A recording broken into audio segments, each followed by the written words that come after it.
Welcome to Welcome. Taste The it. lab Death. again. Taste me before Taste. you die. The last thing you taste is me. Oh, Oh, someone requests The first thing and the last thing you taste is me. the first thing. Well, Oh, no. you know, I was watching. I went back and rewatched some of the I Think You Should Leave season 1 skits, and it was the one where yeah, the guy with I remember. the airplane. No, I don't remember that. I don't remember. I rewatched it, and when I was rewatching, I was like, oh yeah, it was the one where like, did this ever happen to you? And it's just like, you ever have a toilet problem and you had to call like a bunch of plumbers and they come in, they just start running around the house and has this ever happened to you? They made the toilet's too small. Yeah, they replaced the toilet so that the throat is small and it's made for farts. It's like, has this ever happened to you? They start running around talking about the Turbo Club, and you're screaming the Turbo Club, and then you want to join. They're like, yo, you're not allowed to join the Turbo Club. See, this show is for fucking idiots. I know, it really is. I have rewatched the Corn Cob TV again, too. Yeah, Showing our friends some of my favorite skits in the whole series, and the Corn Cob TV. You know, what was that's it? like the first one, right? And then, that was the second one. It was a 3 back-to-back banger. It was the hot dog one. It was Corn Cob TV, and then it was Coffin Flop. No, the Corn Cob was Coffin Flop. Oh, it's the same one. Yeah, and then Hank Havoc is right after that. So it was a straight 3 banger. Yeah, Hank Havoc. But it was that one where people ask, "How do you get so many coffins falling out? That's not possible."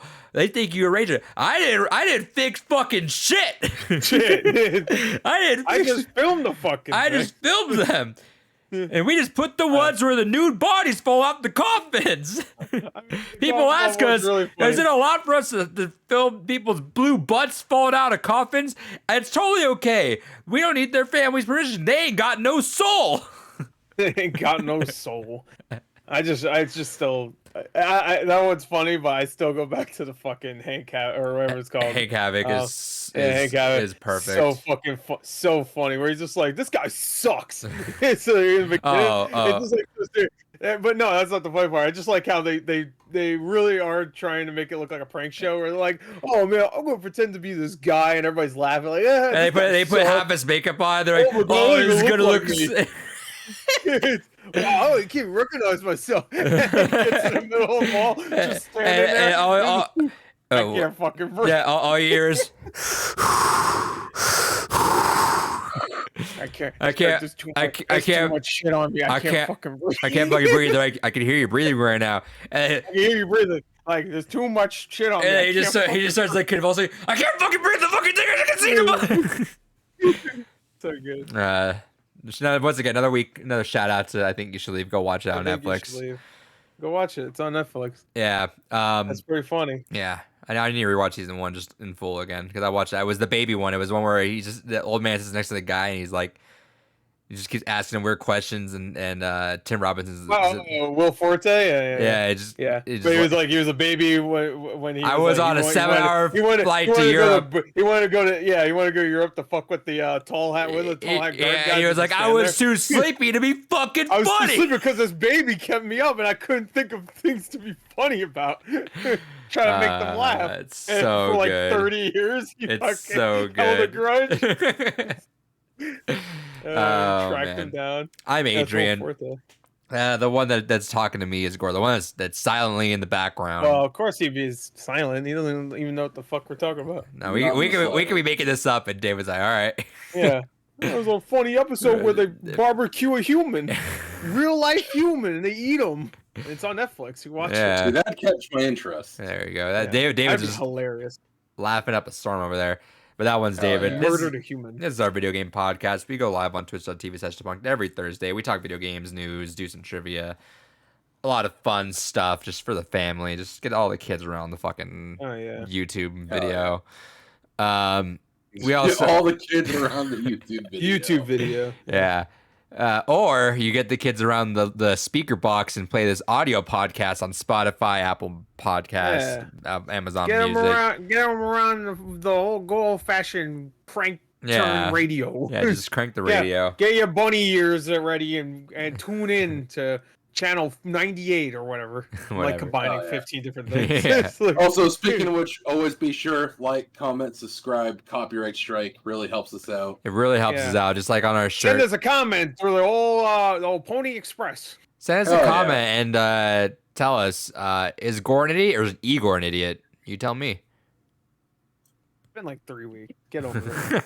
Although, legitimately, if you do want to send us your messages to read on air, please send us an email, brp@bluerupees.com, especially for games. We'll read anything. Yeah, we'll read anything. We'll read anything. Anything you say. Any fan fiction? Yeah, any fan fiction. Any fan fiction, anything you want to say about like a certain type of people, David will read it. If you want to, David will 100% read it. If you want to threaten any of our lives, do it.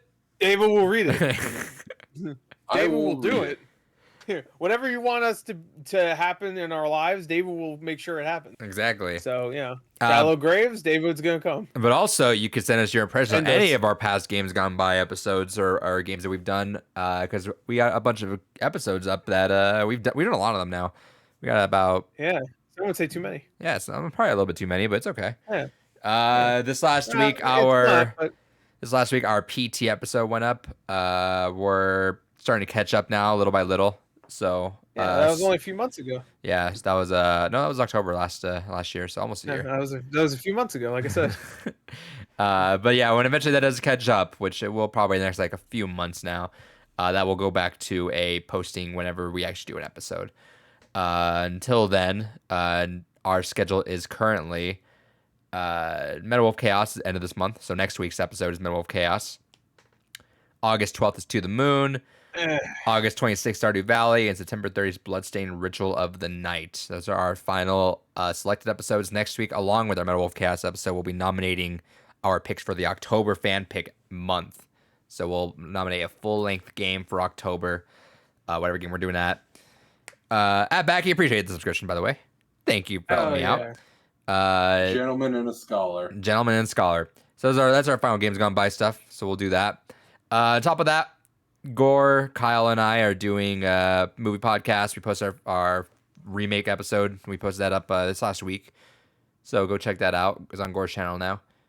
And David and I are doing Halo streams on Sunday. Twitch.tv/punk, same place.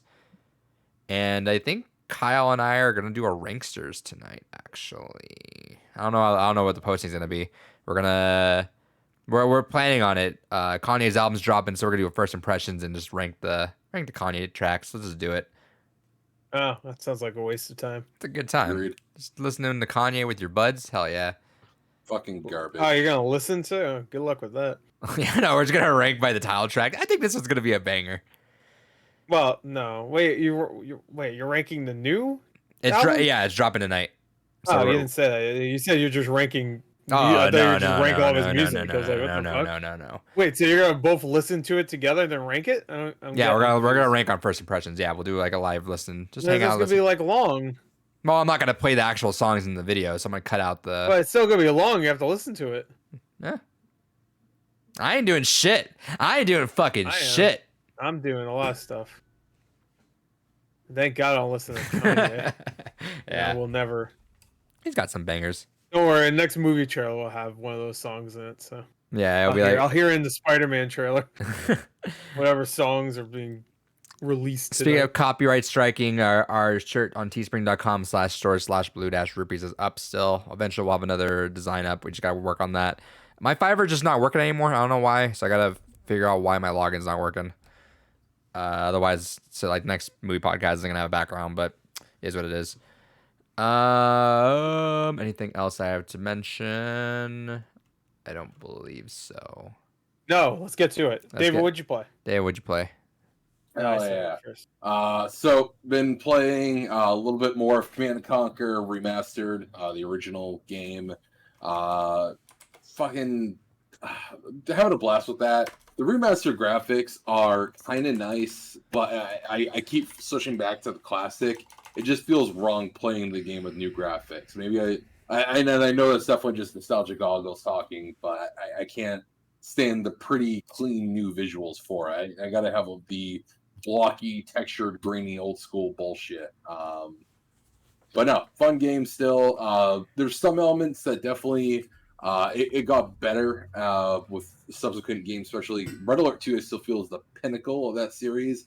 Absolutely fucking love that one the most. But no, fantastic, great. It's where it all began. Also played a little bit of Bioshock Remastered. I got a new monitor, so I was like, all right, time to go ahead and see some nice true high definition fucking gaming. High definition 2007 game. Yeah, so I was gonna play fucking goddamn Cyberpunk on it. I was like, all right, I'll fucking go ahead and do that. Then I had Cyberpunk at launch. Oh. I just played it for a little bit, and I was like, I'm not feeling it. So I was like, all right, it has a slow beginning. So yeah. It's just like, well, it matters on what class you pick, I guess. It doesn't matter. About 30 minutes in, it doesn't matter anymore, but they all have kind of slow ones. Gotcha. But they had like a 70 gig patch on GOG, so I was like, fuck this. All right, I'll let that patch and just do something else. So I will say, I mean, Bioshock Remastered looks gorgeous. I mean, they did a great job. Model, I played that. But... I played that on Xbox One, and then I played it on Switch, and they did a great job on Switch, actually. Really? Yeah, it runs nice. Really well. I mean, it's 30 frames, but you gotta take what you get. But it works really well. It's like one of the best ports, I think, on the Switch is the Bioshock collection, because Infinite runs great, and that game gets like pretty chaotic at times. You fucking jumping on the skyhooks and stuff. But yeah.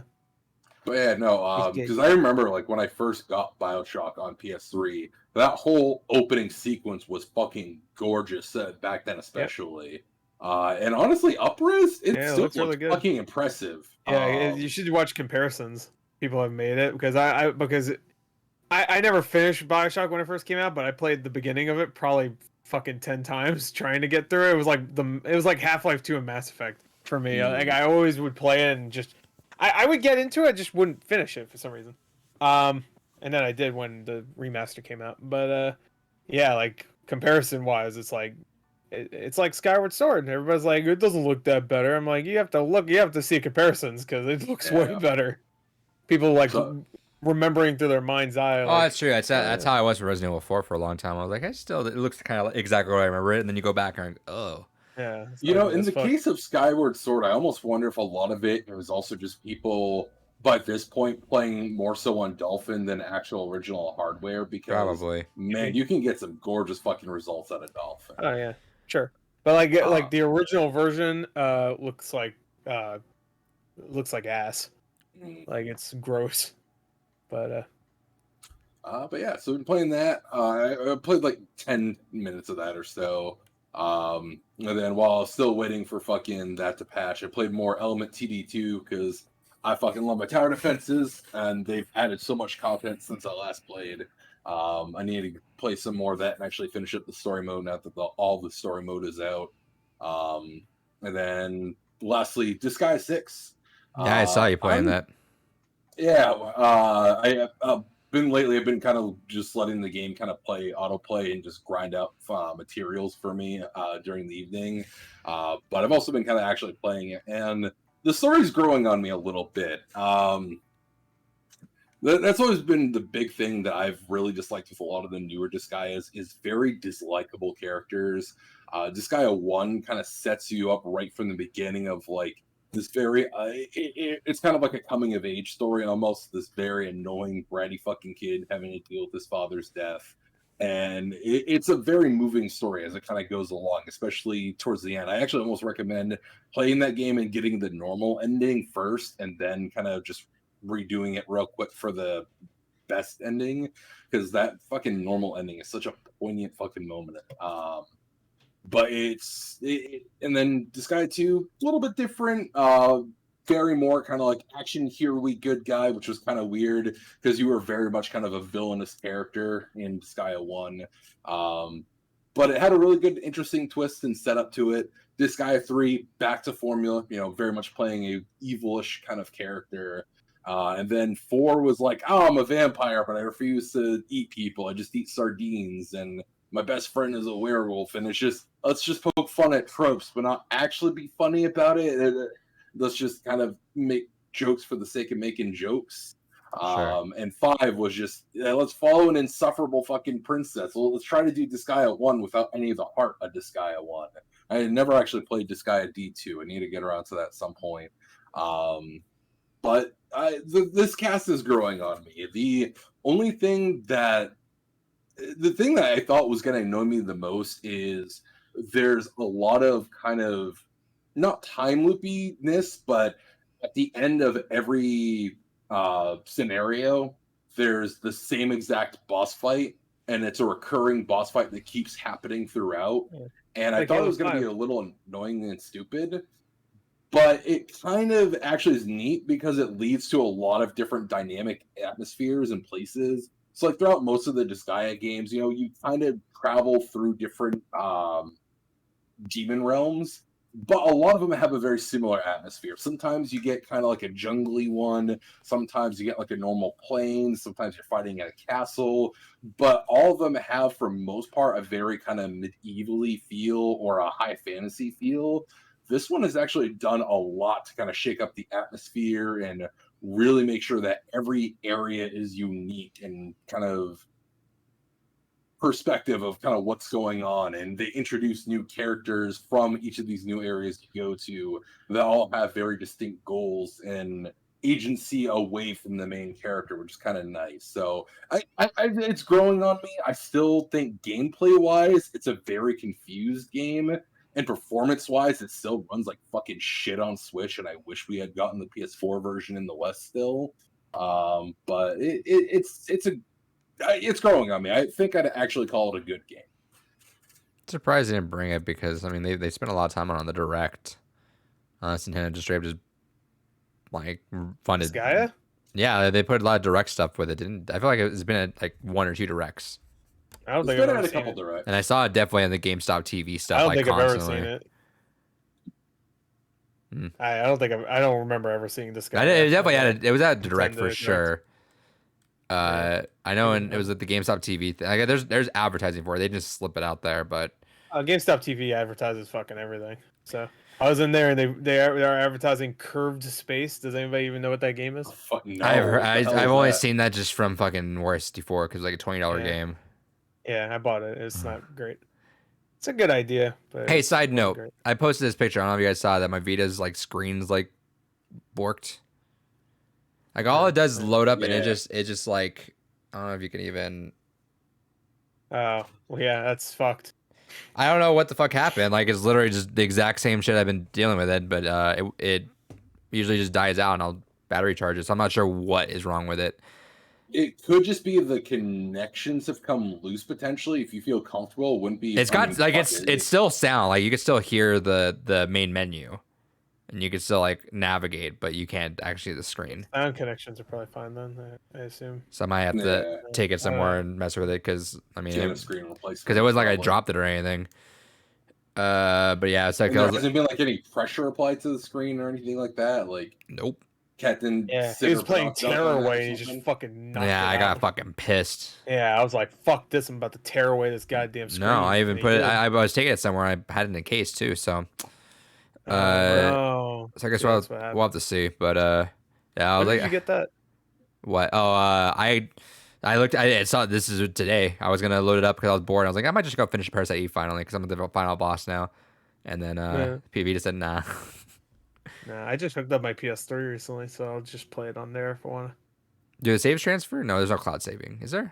I was only a couple hours in, and honestly, I probably should just go back. So, there is cloud saving on the PS3 Okay, so maybe I'll I don't.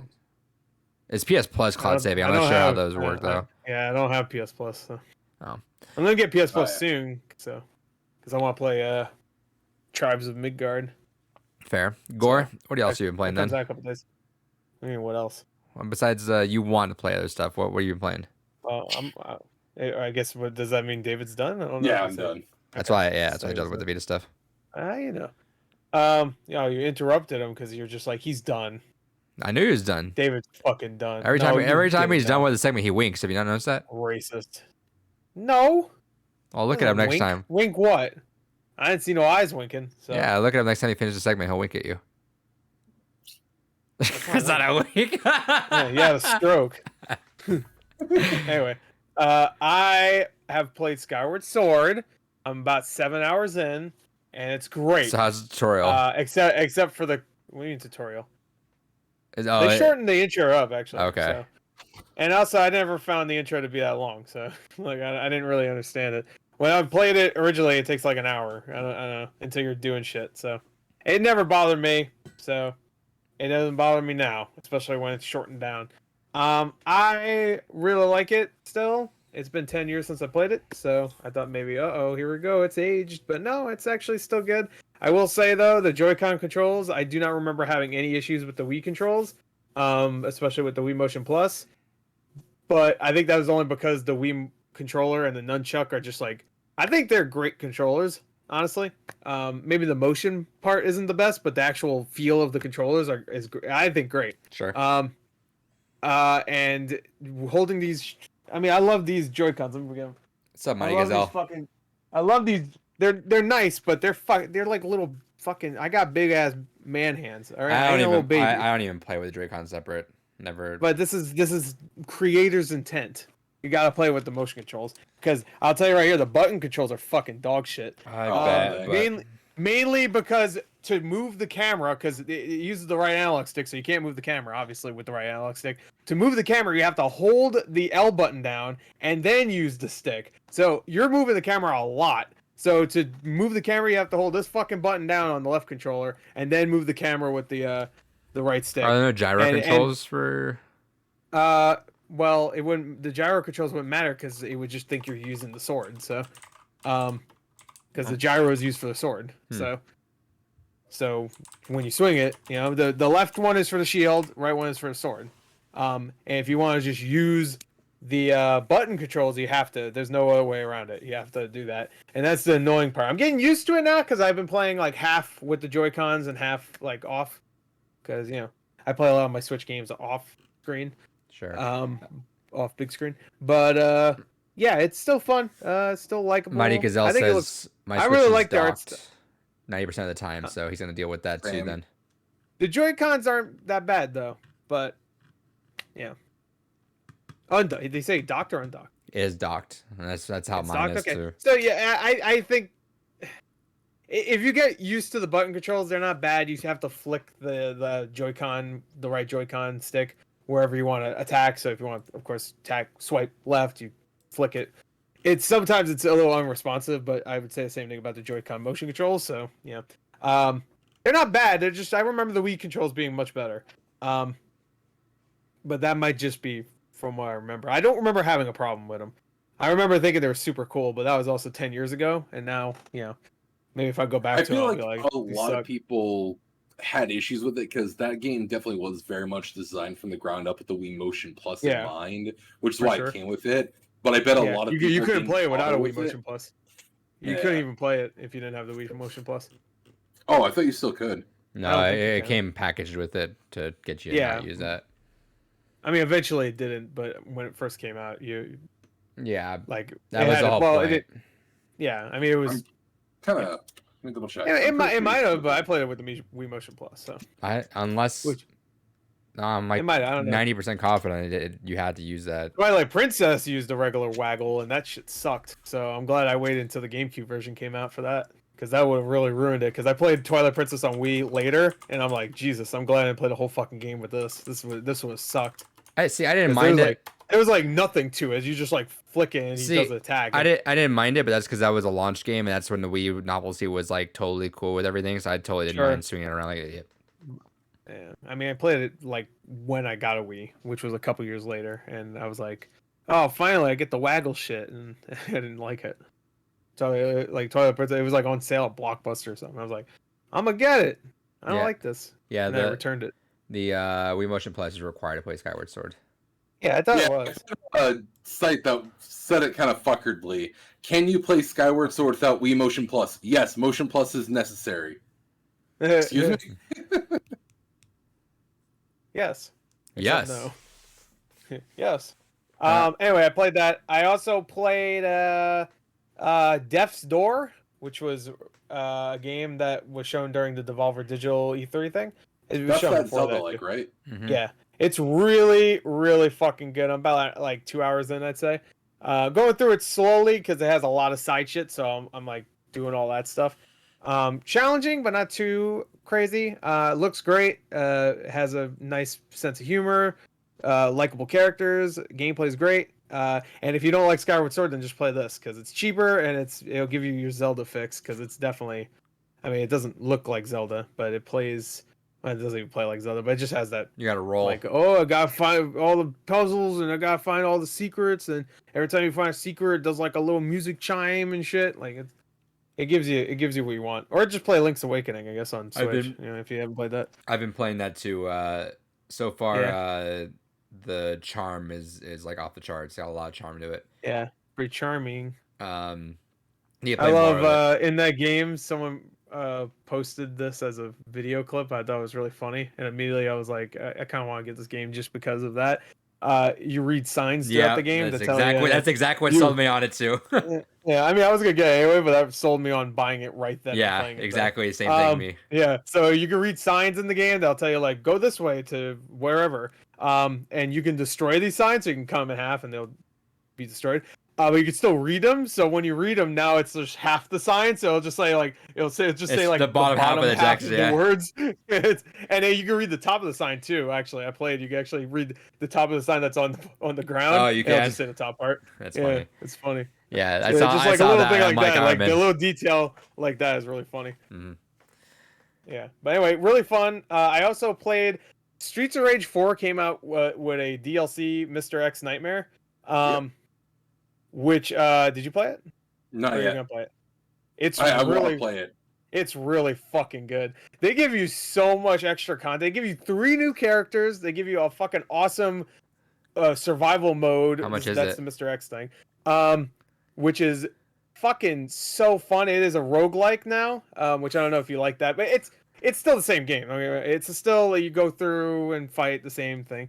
But they give you like at the end of each like stage, they'll give you like, oh, you can plus your attack here, or you'll get electric damage, and you just keep going and see how far you can make it. It's really fun. How much was it? It's super good. And I think it gives you like a tutorial now. I don't think it had a tutorial, so it like teaches you about like everything. And I think it gives you new finishing moves too for like all the characters.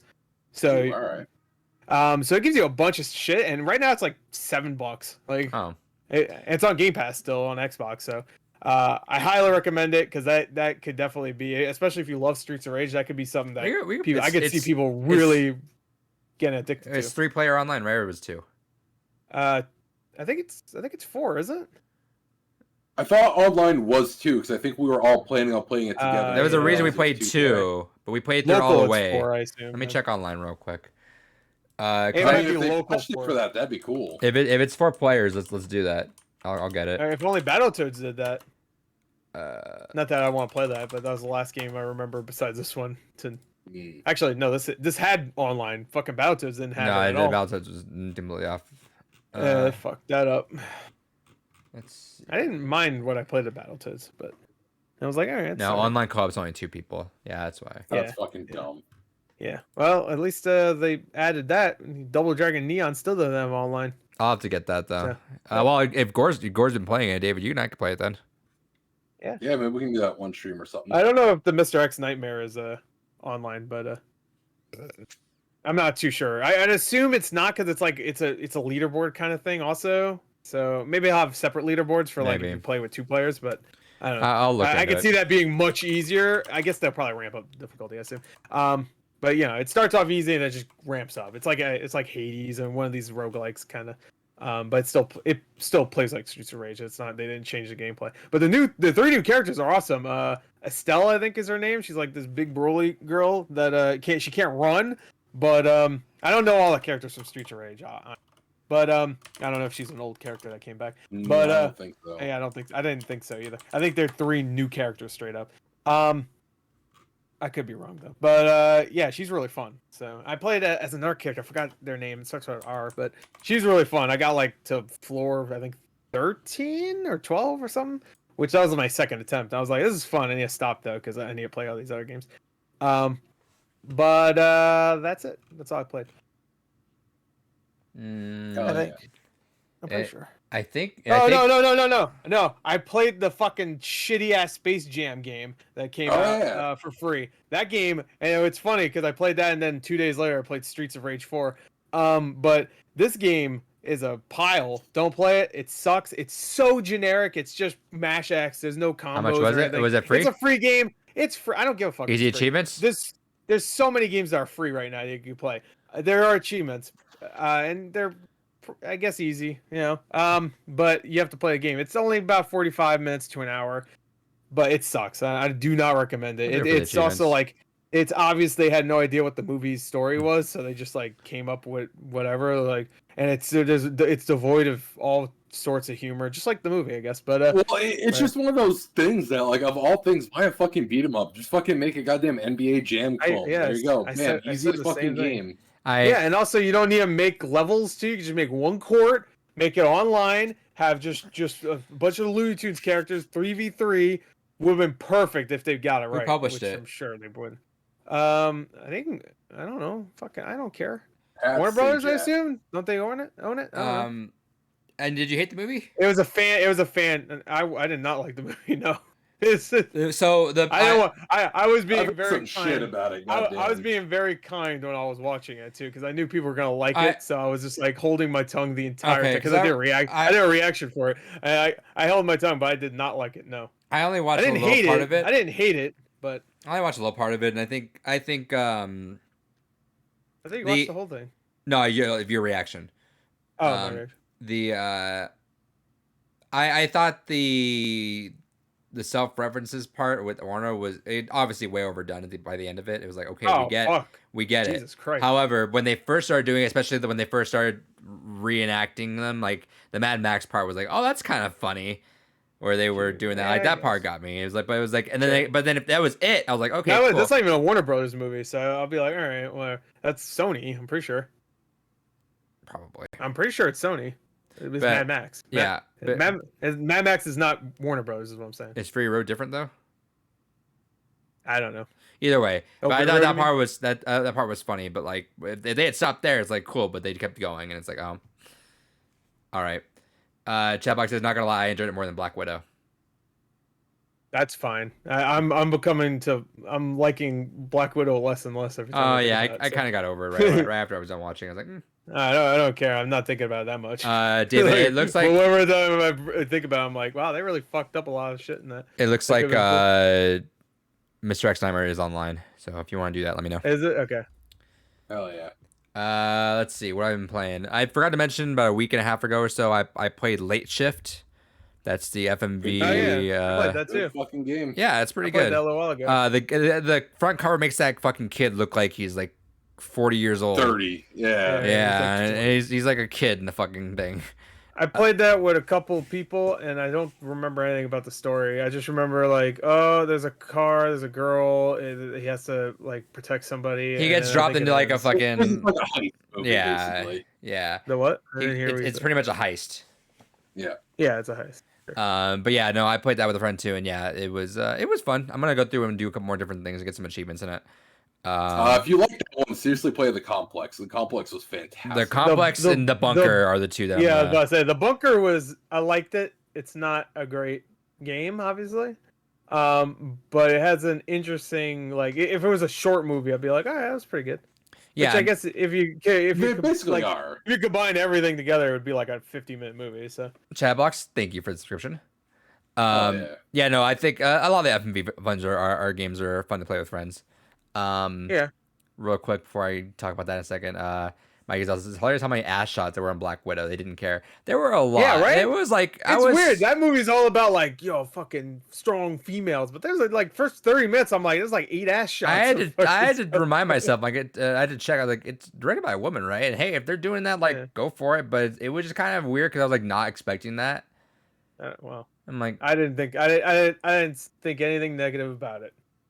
It's just I was like, thank you. Well, it's an issue because I remember she spoke out about how much she didn't like. Yeah, I don't like. That's why I was like, ass, she said. That's why I was like, huh. Right, well.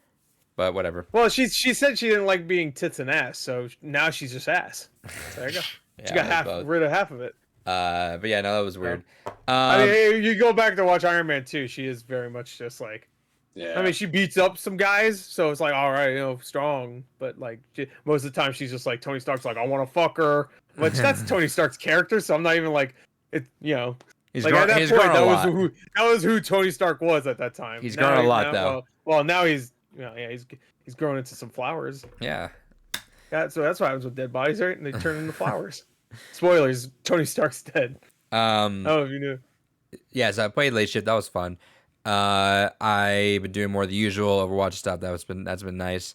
Let's see. I played The Tourist because it's leaving Game Pass next week, and I wanted to play that. Game? Yeah, I had it on Switch, but I was like, let me play. Well, one of the few games that got a Series X update. Because it had a Series X update, so I was like, let me go play it. Let me play it there while I have it. Why not? It was fun.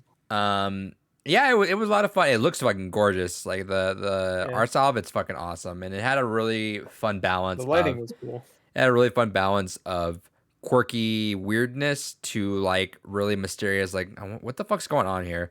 Because there's like a mystery behind everything. Right.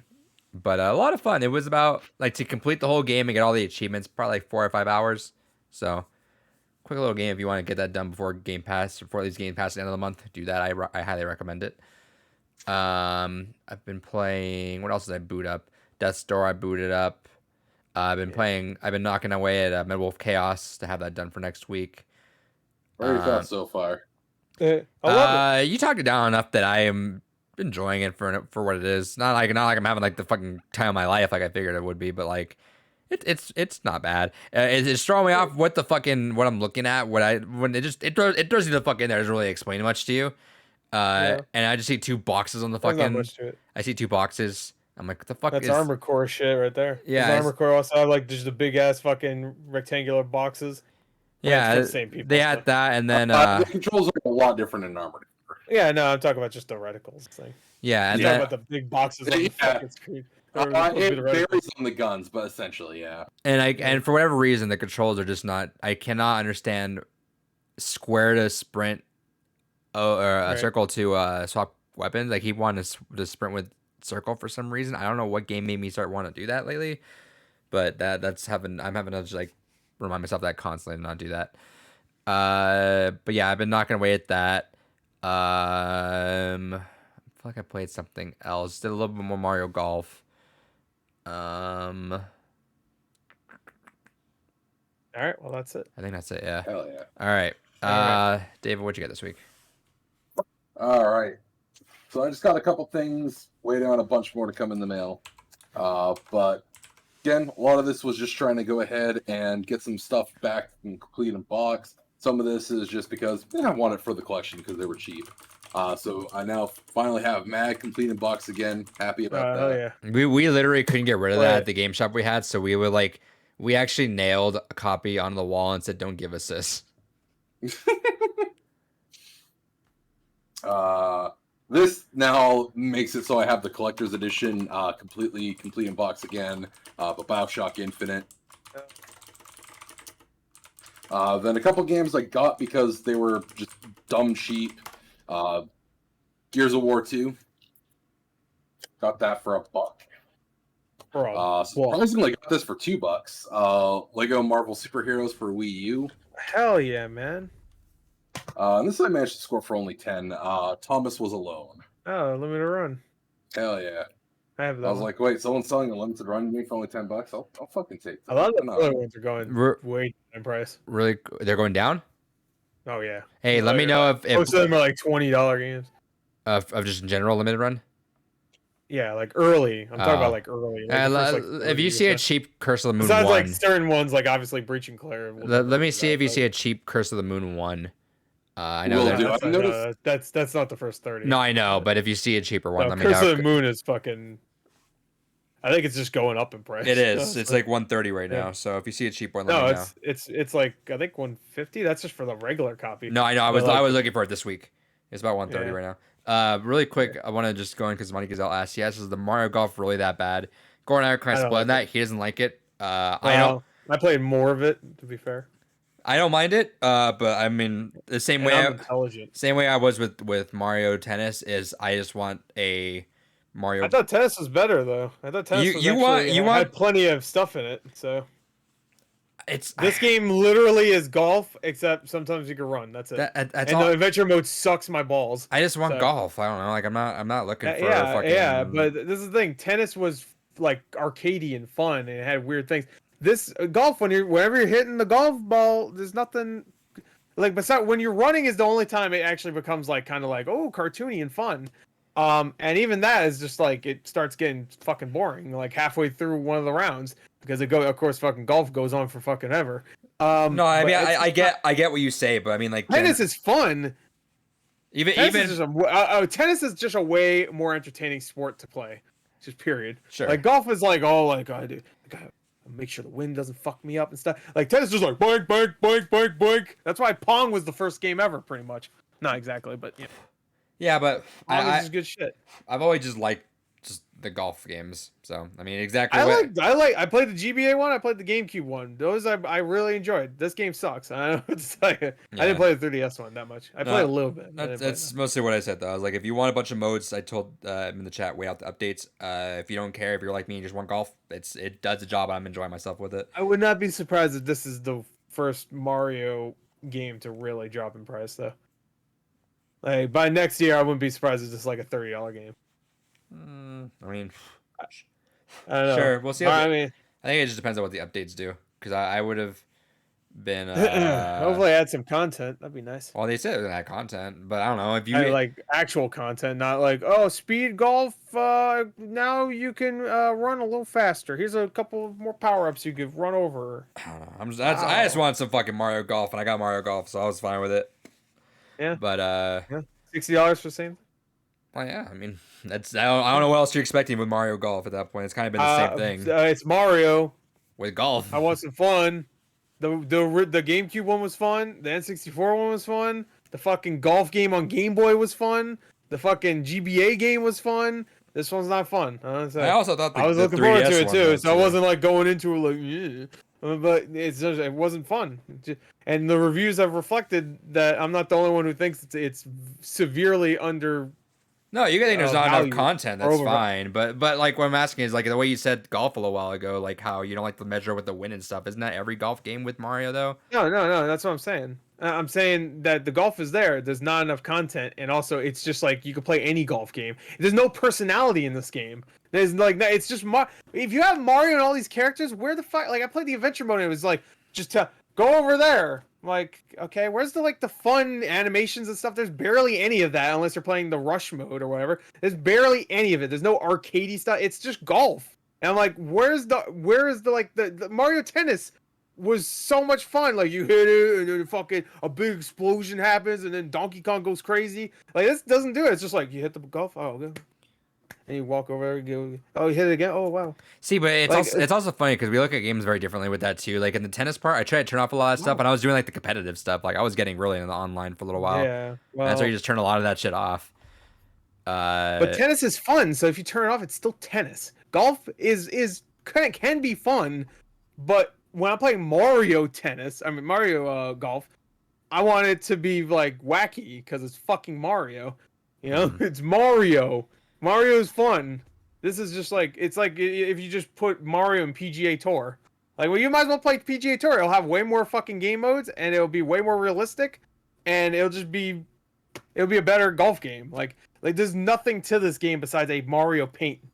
Just like they painted Mario into it. There's no personality at all. The adventure mode sucks balls. And I don't care if it gets better a few hours in. If the first 2-3 hours sucks ass in this 8-hour fucking adventure mode, I'm not playing anymore. You lost me. That's like fine. Everybody says Skyward Sword has a long ass intro. At least there's like 30 hours of good content after the first hour. Fucking this game is supposed to be 8 hours long, and the first 2-3 hours is tutorial boring bullshit. Like I don't know what to tell you. I don't know. It was a bad value for $60. That's a. It should have been like a. Yeah, it's funny. It's a very love it, hate it game. I've seen people fucking love it. I get it. Yeah, I've seen some people that are like really enjoy it, and then I know people like Gore just hate it. So I don't know. Yeah, I'm having a good time. People like Gore. Smart people. Mario sports games haven't been good for like 10 years. Yeah, I like the 3DS one a lot too. So when I knew Mario that, tennis game is better. It's way better. Way better. I mean, not even because tennis is more entertaining. There's more content, and it's again more person. It's Mario. If Mario stripped all the personality out of all their games, they would still be solid platformers. Yeah, I'm gonna try this adventure mode, but they would not be as popular as they are. I gotta try the adventure if mode. Mario Odyssey stripped out all that personality and it was like, I don't know, Super Lucky's Tail personality, it would not be as popular. Is all I'm saying. I'm trying. People like Mario because Mario is fun. But like the special shots were the only big personality thing behind like Toadstool Tour, was like everyone had their own special shot. Yeah, but that was like almost 20 years ago. Like you could say like it was like a 2003 game. Yeah, like, but I'm saying back is that then. Yeah, but that was their personality, right? Was they had special shots behind it. Yeah, but that was also like that was when golf games weren't that big. Like you couldn't get a golf game in a bargain bin for $1 back then, and it's just like that was also like I have to keep saying it was 18 years ago. That was like one of the first sports games they did for Mario too, you know. And I'm not gonna say that game's great. It really isn't, but it's better than this, you know. I have more fond memories of that game, you know. Well, I think this game could do. I mean, the game could do anything we want. I just don't think they're really for you at that point, though. I think because I mean, yeah, they're not adding a lot. Yeah, of shit I like almost all the other golf games I played. This one just like they did the minimum amount of. Well, I mean, yeah, to be fair, and all the stuff they added to it. Battle mode's kind of fun, kinda. That's the only mode I haven't played yet, matches too. of it. And I was like, all right, that one was kind of fun. I'm sure you're gonna love it because it has golf in it, so you'll love it.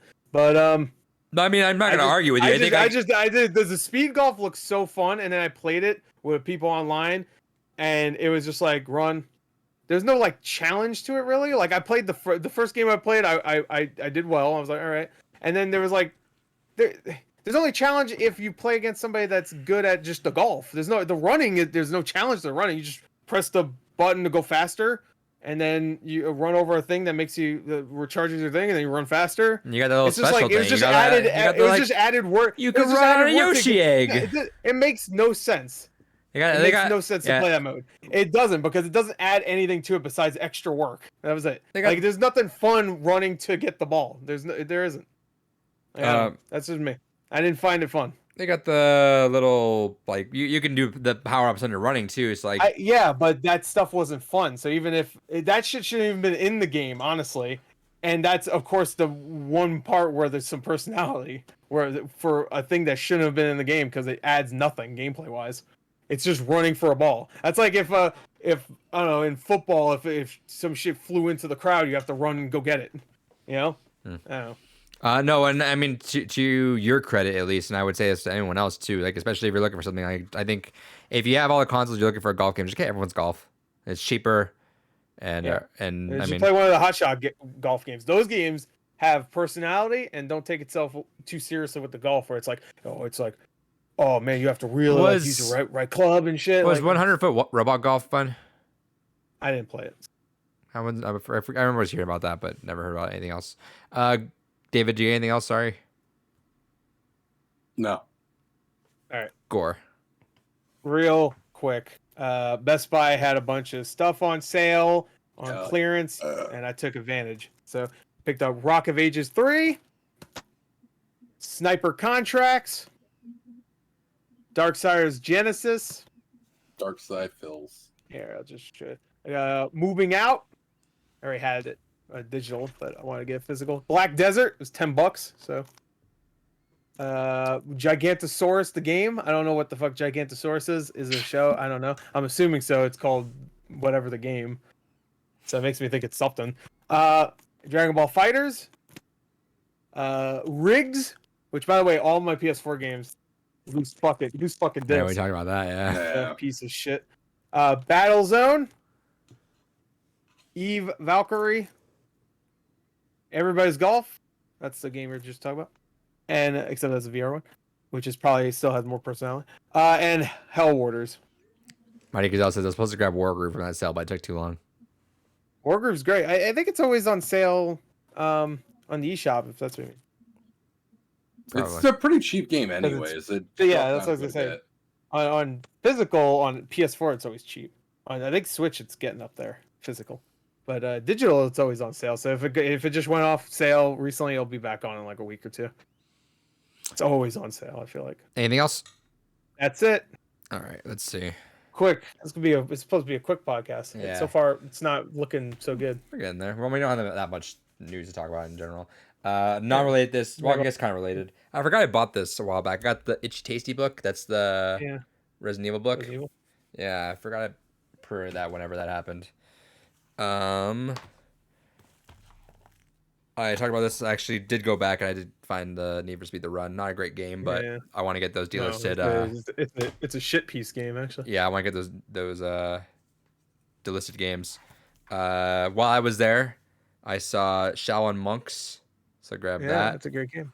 $40. How much? All right, yeah. It's usually the price are about what they go for there, but I'm happy to support local there. So grabbed that game while I was at the PS2 collection. Great game. Grabbed this in the mail. Curse of the Moon 2. That's why I'm asking for Curse of the Moon 1 now. I got the special edition, so I'm still waiting on mine. Yeah. It's on deck, it says, which means it'll ship in the next like 2 to 3 years. So. And then I'm not gonna show anything off that I've been completing. So all I've been doing lately is completing my loose games. My loose games. Not even my loose games, but like the ones that are even boxed too. So I'm looking for the manuals. Yeah, they usually consider that loose, which is really annoying. Yeah. If it doesn't have the manual, they consider it loose. Yeah. So right now, which is I don't agree, but most places do. I'm down to only 2 GameCube games now needing boxes, and probably like maybe I'm just gonna spitball maybe like 5 to 10 of the games that need manuals. I'm not sure how many exactly. It's a matter of finding the manuals whenever they go up there and finding them for a good price, because people are overpricing the shit out of manuals right now. I'm having to spend anywhere from like $20 to $40 per manual, which is a nightmare. But yeah, so I got a few of those, like for example, Pikmin 2 and WarioWare or something that I want, or not WarioWare, Wario World or some of the ones that I grabbed. But I will say this, I'm not gonna say exactly what game, so people don't no one weird like tracks down what exact game this was. But I bought a case for a game, and Gore saw this. I bought a case for a game, and I was like, all right, cool. I check it, I open it up, and lo and behold, Def Jam Vendetta's in there. So I'm like, cool. Cool. What are people gonna do if they find like that? I don't want anyone to like look around or like find whoever it was or whatever. But I did give the guy a couple days to like ask for it, and nothing happened. I forgot that the place. Oh, whatever. I was gonna give him some time to see if he was missing it. He stole someone's game. It was like a big seller though, so I'm sure they. Oh, well then fuck them then. Nah, but either way. Asshole! I took your game. What are you gonna do about it? What are you gonna do about it? Neener. And in the picture of the case too, like there's nothing in it. Like they show it empty inside. So I'm like, well, it's bad if you take that picture. You just maybe he gave you the game. Maybe it was the Christmas. It was the karma. You should say thank you. I'll just say. And then if he says, "Oh, what game?" You just say like some shitty game, Madden 2002. Yeah, I love that game. Yeah, a good football game.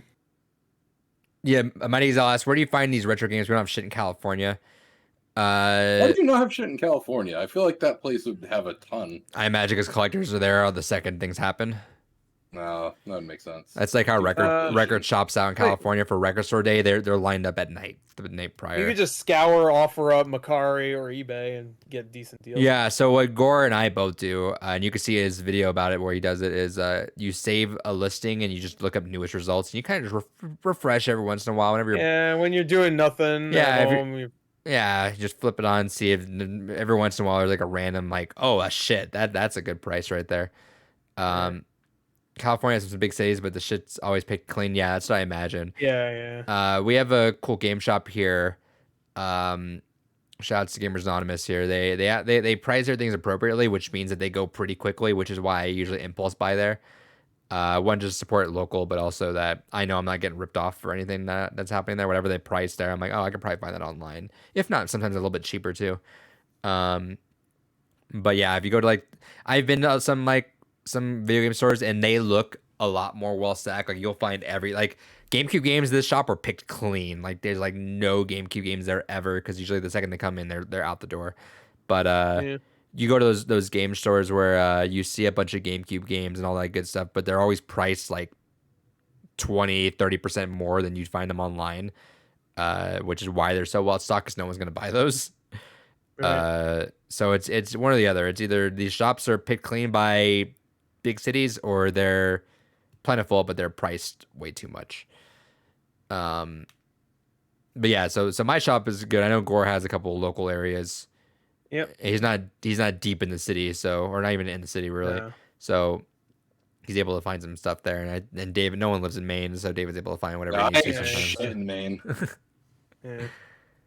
He lives in just the middle of he lives in Master Roshi. He's like in the middle of the ocean. Yeah. Hell yeah. That's David. I don't know where an ocean is in Maine, but whatever. Pretty near the ocean. I happen to. Alright, well there you go. I happen to. Yeah, walk, we're on the coast. I don't know America. I walk into the. I walk into my game shop every once in a while when they get like a big trade in. I'm like, fuck. What they have? It was Dot Hack 1 through 4 they had in the case there, and I was like, they had 1 through 4 there. Like, and I was like, do I just spend a lot of money on a thing I never wanted? Just to have the full set, and it would have been like. Did they also have all the DVDs with it as well? Everything was pristine. It was because one of my buddies had traded it into the shop, and he keeps his things all in like really good condition. And I was like, fuck. I was like, I can just spend. You say buddy, but ask if he doesn't consider you his. I guess he considers me his friend. His I've talked to him. He doesn't like you. His girlfriend made me the that plush Doom helmet. No, I know you're lying. That Mega Man right there, that plush, that little yarn Mega Man, that little yarn Master Chief. He charged you too much for it. He knew you're a sucker. But sorry. Yeah, no, I walk in every once in a while when they have like something wild there, like that. I like how you answered that like I was serious. No, I was like, no, I'm friends with them. Look, they gave me a doll. But that's how I got Clock Tower when I mentioned on the podcast a couple weeks ago when yeah. I just walk in, they just got Rule of Rose. What was that picture again? It was like Rule of Rose, Clock Tower. Kuon. Kuon. Fuck, I really want Kuon. I don't want to spend $700 on Kuon. You don't want to spend $700? Yeah, I know. Call me weird. That's weird, dude. Consider me weird, but I would like to get something for way cheaper than it's worth. That's yeah. I would appreciate if it's free, or you give me money for it. That'd even be better. It's David. Always. I'm still thinking about my Rule of Rose fine for $3 at a yard sale. So. That's the fine of a century. David, you know what's funny? Everybody I watch finds it at thrift store. Like I know that's what you find. That's a game you just find at a thrift store because no one knows what the fuck it is, so they just throw it in there. It was very common for a little while at GameStops around me. Like I would always see it back when it was worth fucking nothing. This ain't Kuon, Clock Tower 3, Resident Evil Outbreak File Number 2, all the Silent Hill games, all these fucking games that are worth like hundreds of dollars now were fucking games that were at GameStops near me for $6. That baby $7. Gore was like, oh, I'm not even saying one, and you'd see it sometimes. It would always be at every GameStop, stacks of them. That's not even a joke. Silent Hill 2, stacks of Silent Hill 2s. And I should just knew. Yeah, current you should have went in and slapped baby you. Fucking buy it. And if I wasn't such a pussy, I would have had those games. But like every time I bought a game, it was for a game I wanted to play. Yeah. And Silent Hill, I like them, but I don't like playing them. Yeah, I feel like at this point, if I ever have Rule of Rose, it's gonna be a pawn shop or a thrift store find.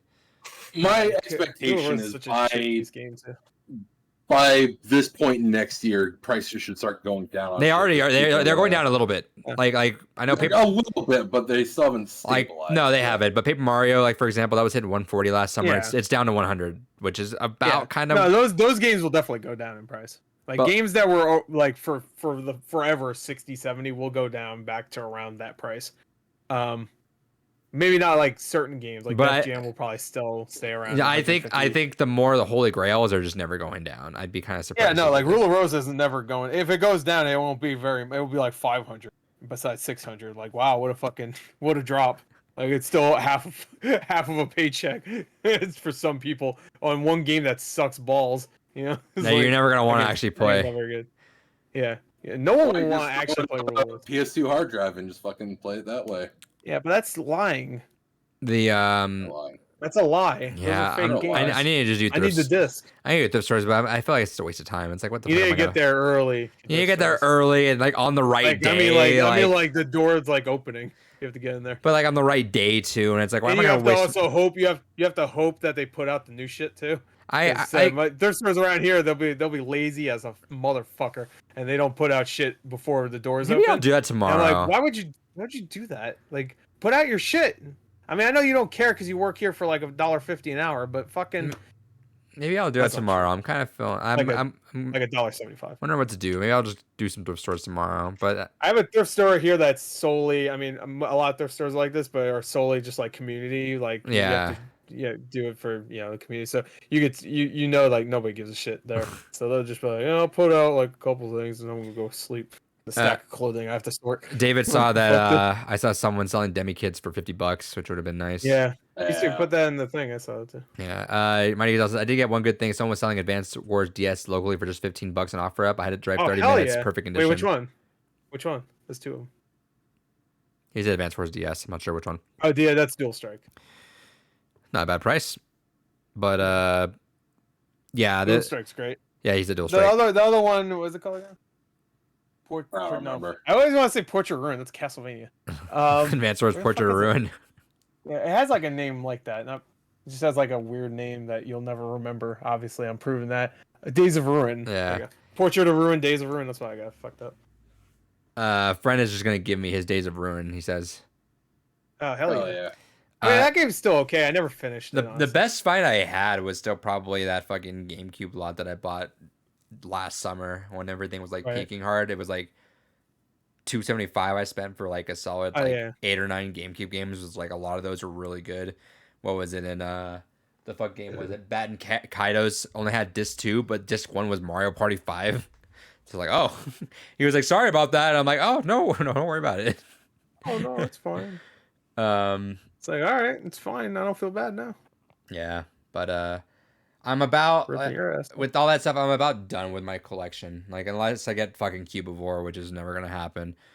That's kind of what I just need. Cubivore, Kuon, and Skies of Arcadia, Gotcha Force. Gotcha Force I can live without because that game looks stupid as shit. It does look stupid. I want it just for the value. But like Disney, what was it? Disney Football or whatever? Like Rule of Rose is stupid. I don't want to play it, but it's a cool addition. Like Gotcha Force just looks like some fucking generic ass like kid game almost. Which is why I feel like I'm gonna find it. I feel like that's the game I'm gonna find in a lot of just random games. I think that game might actually be rare though. Like so a lot of these games, like Super Smash Bros. Melee is the biggest selling game on GameCube. It's not rare, but it always goes for $70 because it's exactly. But I think that game's actually rare. Probably, but I feel like I'm just gonna like the fucking. I mentioned this a while back. I never see it at game stores. I always see. It's funny. I always see Kuons at my game store and Rule of Rose, but I never see Gotcha Force. Never. It was because what was it? I mentioned that I fucking saw demi kits for $5 in a fucking lot of just kids games. I scrolled over it many weeks just thinking. I saw like fucking like Dora and Barbie and stuff. I was like, oh, that's a dumb lot. Then one day I'm scrolling past the same fucking ad. I'm looking like, hold the fucking phone. Is that fucking Demi Kids? And I messaged that guy. I was like, is that? He's like, no, that went. I'm like, cool. That's asshole. That's my fault. Could have saved it for me. Yeah, could have saved it for me. Mike Gazelle says my best find ever was winning an auction for Fire Emblem on GameCube for just $75 in 2017. Oh yeah. Yeah, I remember that video. That's good. And he says Pokemon Box. That's another holy grail of mine. I want that game. Pokemon Box is the absolute most expensive game. Oh fuck. Also, go Hyper Grind. That game is so terrible. I played it when I was a kid. I hated that game so much. But would you have liked it? It has like the worst controls. It has like the worst controls. I didn't have it. I shouldn't say I rented it. But it was like another game that was like a $3 game at GameStop though. So I might have actually had it at one point, maybe. But I remember renting it and not liking it. And I should mention, along with this GameCube completion list, I did find another game that was stolen from me. Stolen or lost. I'm like 99% confident it was stolen because like there was like 4 or 5 games that just are missing, and one of them, a lot of them being just like very valuable games. I'm like, But I did realize one game that I had before was gonna pick for a Games Gone By, and then I looked and I was like, oh, it's just not there. So I had to rebuy that, and not happy about it, but whatever. I just did it. So that should be coming in next week. All right, let's do trivia. Hell yeah. All right, go. Pokemon. Let's go, Pokemon. All right. Let's see. Question 1 of I don't know how many. We'll see. What is the name of the fantasy world in which the Diablo series is set? Oh, I know. I've said this many times. I don't give a shit about the lore of Diablo. One more time for the viewers out there. What is the name of the He's fantasy name of world this one. in which the Diablo series is set? Well, I know the town, but I don't think it's what it's asking for. Yeah, what is the name of the fantasy world? Yeah, I don't fucking know. All right, good. But, I almost want to say, I'll just say that. I think it starts with old, right? Nope. All right. Maybe I'm thinking of a different fantasy. It's like old Vesper. Old or Yeller. something. Old Yellar. I'm not even gonna write it. Mike says, I don't know, but I'm hyped for Diablo 4. Hell yeah. All right, on 3. 1, 2, 3. I didn't write anything. Tristram. Nope. That's Yeah. the city. That's the town, I remember yeah. that. That's New Tristram, right? That's the town. Yeah, in the Diablo. There you go. 3. That's probably why I was confusing old and new shit. Isn't New Tristram in Diablo 3? Yeah, Okay. The answer is Sanctuary. Sanctuary. That's the okay. world? I would never guess that. Question Sanctuary? But that place 2. sucked. Oh, is that the funny joke about it? It Which sucks. console was controversially advertised as the world's first 64-bit console when in fact comprised two 32-bit processors? Oh, Read that one more time. Which console was controversially advertised as the world's first 64-bit console when in fact comprised two 32-bit processors? What is this? I say David's confident. Yeah, he I'm would know fairly about these certain old I know piece what of it shit. is. Yeah, call him a piece of shit for finally knowing a fucking. No, I said he'd remember all these old pieces of shit. You're consoles. calling him a piece of shit. Well, no, he is, but All right. I wasn't. On that 3. 1, 2, 3. Yeah, that's what I put too. That is indeed the answer. Okay, All right, thank you, AVGN. That's the only reason why I remember that. All right, let's see. Question 3. Which video game developer created the 2014 survival horror game Alien Isolation? Oh, fuck. Oh fuck! What are the names? I know what they also made. Mighty Gazelle there with you with the fuck. Uh, Which video game developer created the 2014 survival horror game Alien Isolation? I'm assuming David I is don't now. want to say what else they made because then he'll probably maybe get it. I think because they made games I think David would like. I cannot remember. All right. I think this might be it. All right, it's Gore's the only one up right now. No, I don't think that's right. It All right, was fuck not it. Mighty Gazelle. All right, on 3. 1, 2, 3. It was indeed Creative Assembly. Creative Assembly. All right. Hey, these are the Total War guys, right? I think I they don't are. like the Total War series. Oh, I thought you like strategy shit. So. I do. I don't like Total War. Oh, well, I think they also did. Well, I could be wrong. Maybe it's not them. Dynasty I Warriors. remember when Alien Isolation got announced and it was being made by these guys. I was like, "What the fuck?" It's like when the new Fable game is being made by the Forza guys. I'm like, "What?" Didn't they also do Halo, like the remake? Maybe. I don't know. Anyway, That's a remake. What? the anniversary. Yeah, maybe. I don't know. All right. Points are now at Gore at 13, David at 4 1/3. Oh yeah, that's there you go. What do you have the rest of a card?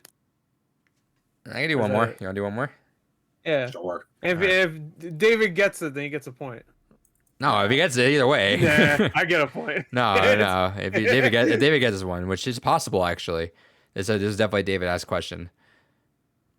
Released in 1972 and developed by Magnavox, what was the name of the first home video console? Oh, I know that. If I spell it right, let's see. I almost got one for my collection the other day. The Nerdy Turd. For the viewers out there, released in 1972 and developed by Magnavox, what was the name of the first first home video console? Sorry. You don't need to put Magnavox in it, right? No. Yeah. All right, on 3. 1, 2, 3. Let's Odyssey. do the Yes. He Yeah, to be fair, he didn't spell it right. I get another point. Yeah, deductive point. Yes. How about we both get a point, just so it looks like he's doing better? No. So I get not for that answer. Just I get a point for the winning, and he gets a point. So we both. All right. Well, sorry. I tried, David. I appreciate Gazelle also had that in the chat with Odyssey. I honestly don't think he cares anyway. But what? No. Mighty Gazelle also had that in the chat with Odyssey. So Mighty Gazelle is also on the board now with a point. Did he spell it right though? He did. All right. So it's Sam, did Sam get a point this season, or was that last season? That was last season. I forgot. Yeah.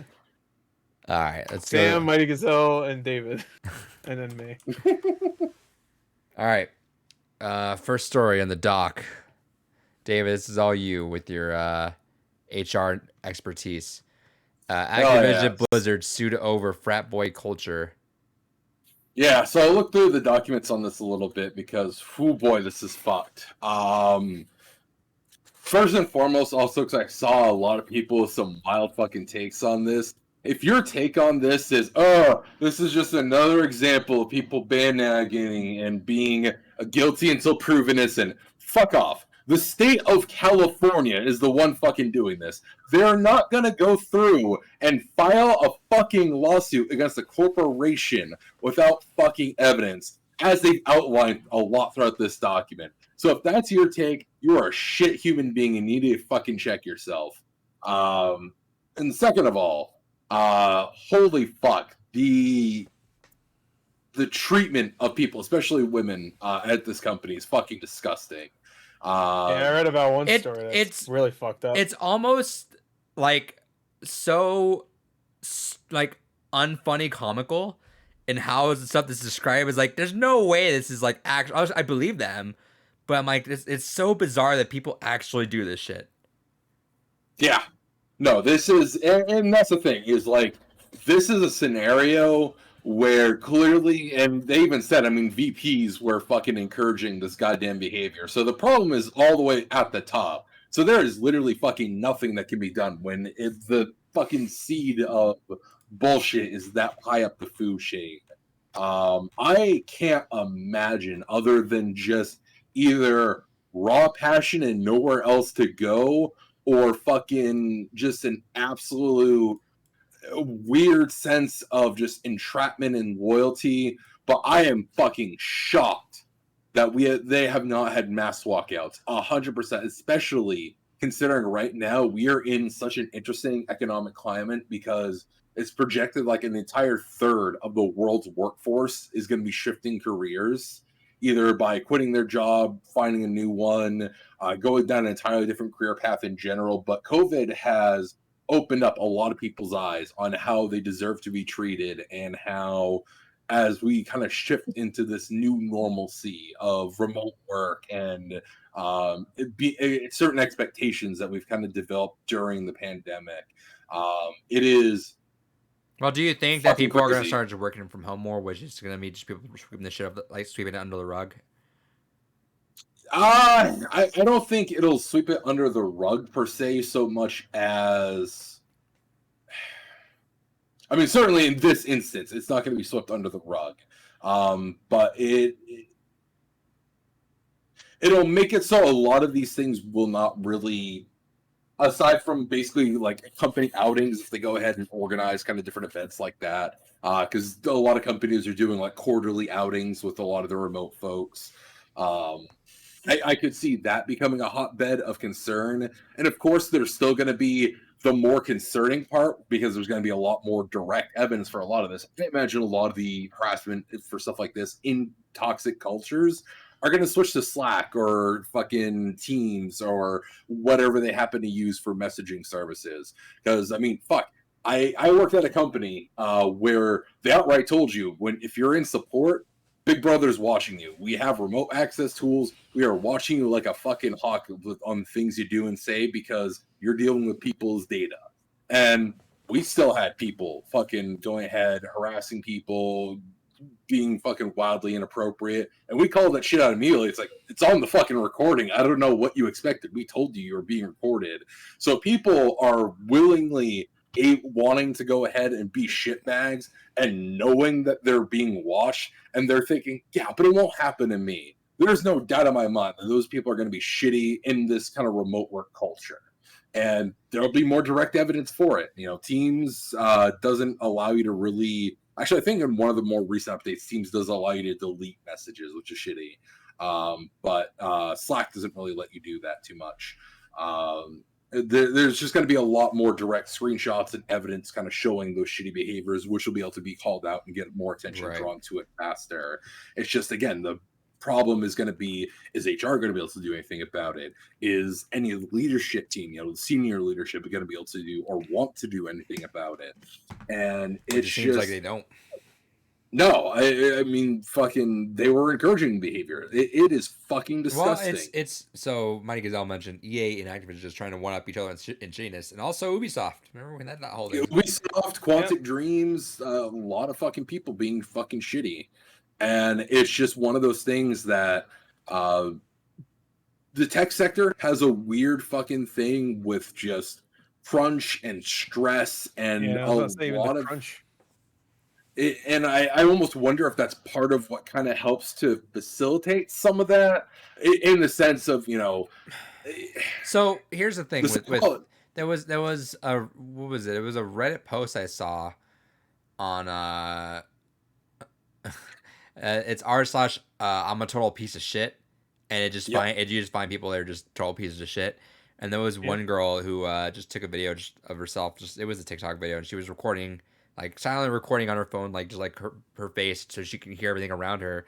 And it was her. She was in the caption was like, being the only girl in engineer class, and you just hear a bunch of fucking guys like joke about rape and like how they're gonna like, oh, we're gonna fuck her or stuff like that.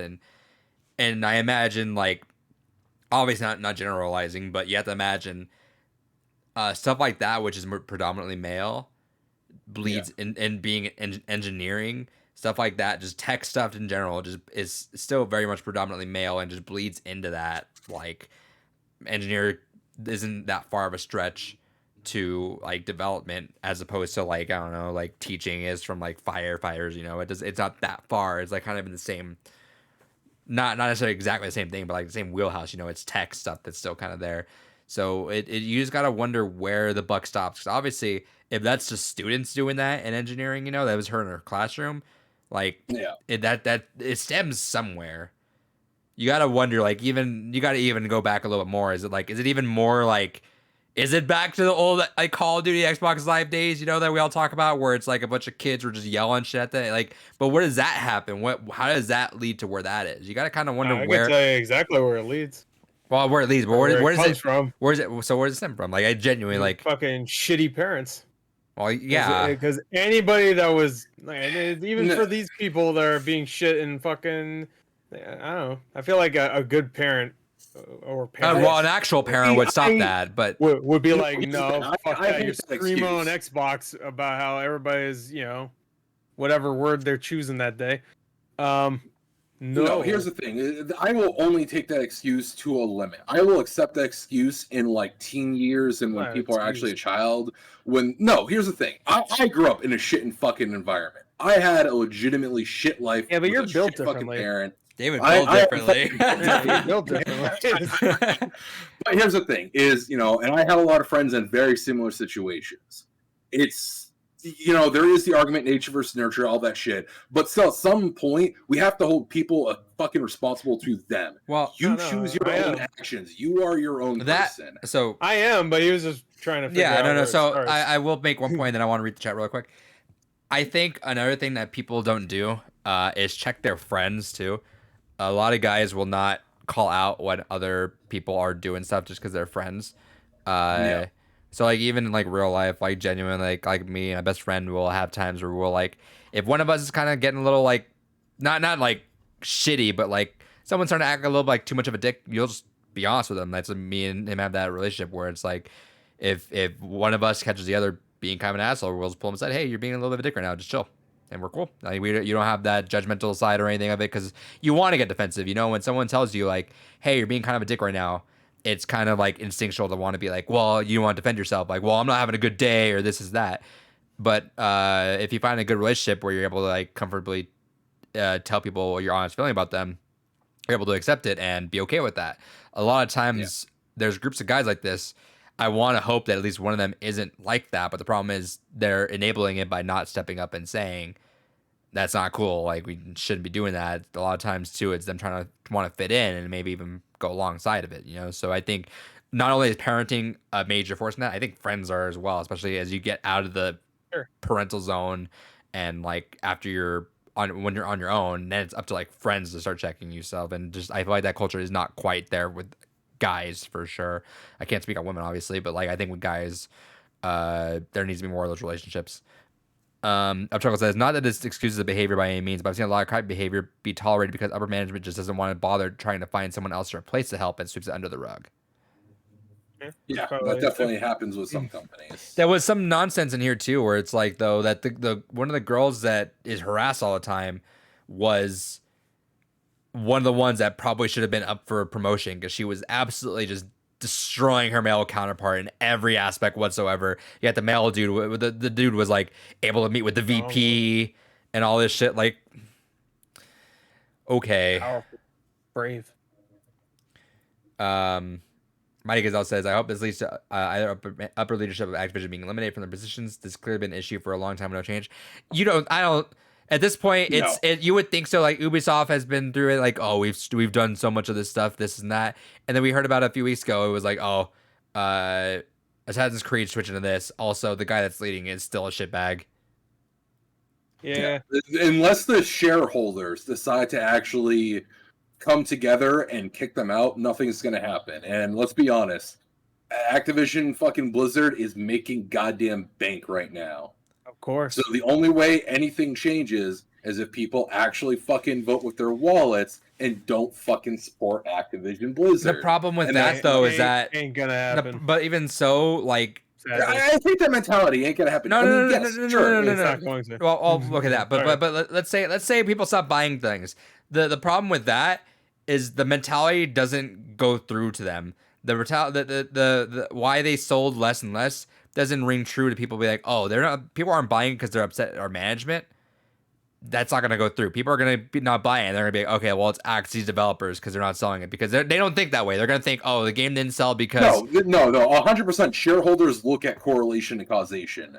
Being in a shareholder meeting, if they directly see that, oh, hey, there's been an uproar in mass media about what's going on with our leadership, and now it's impacting our bottom line, they pay attention to that 100%.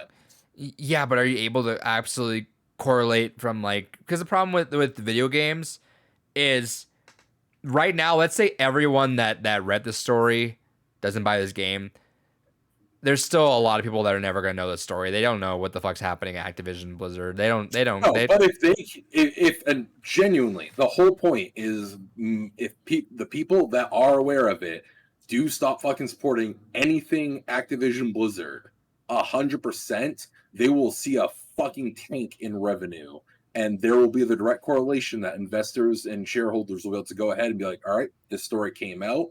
Leadership is creating a culture that is causing directly us to lose money, because it's the shareholders ultimately at the end of the day losing money. Then that's going to cause them to fix it. I've 100% seen it in corporate culture. It ultimately comes down to the shareholders need to be hurt by what happens. And the only way the shareholders get hurt is when people stop putting money into it.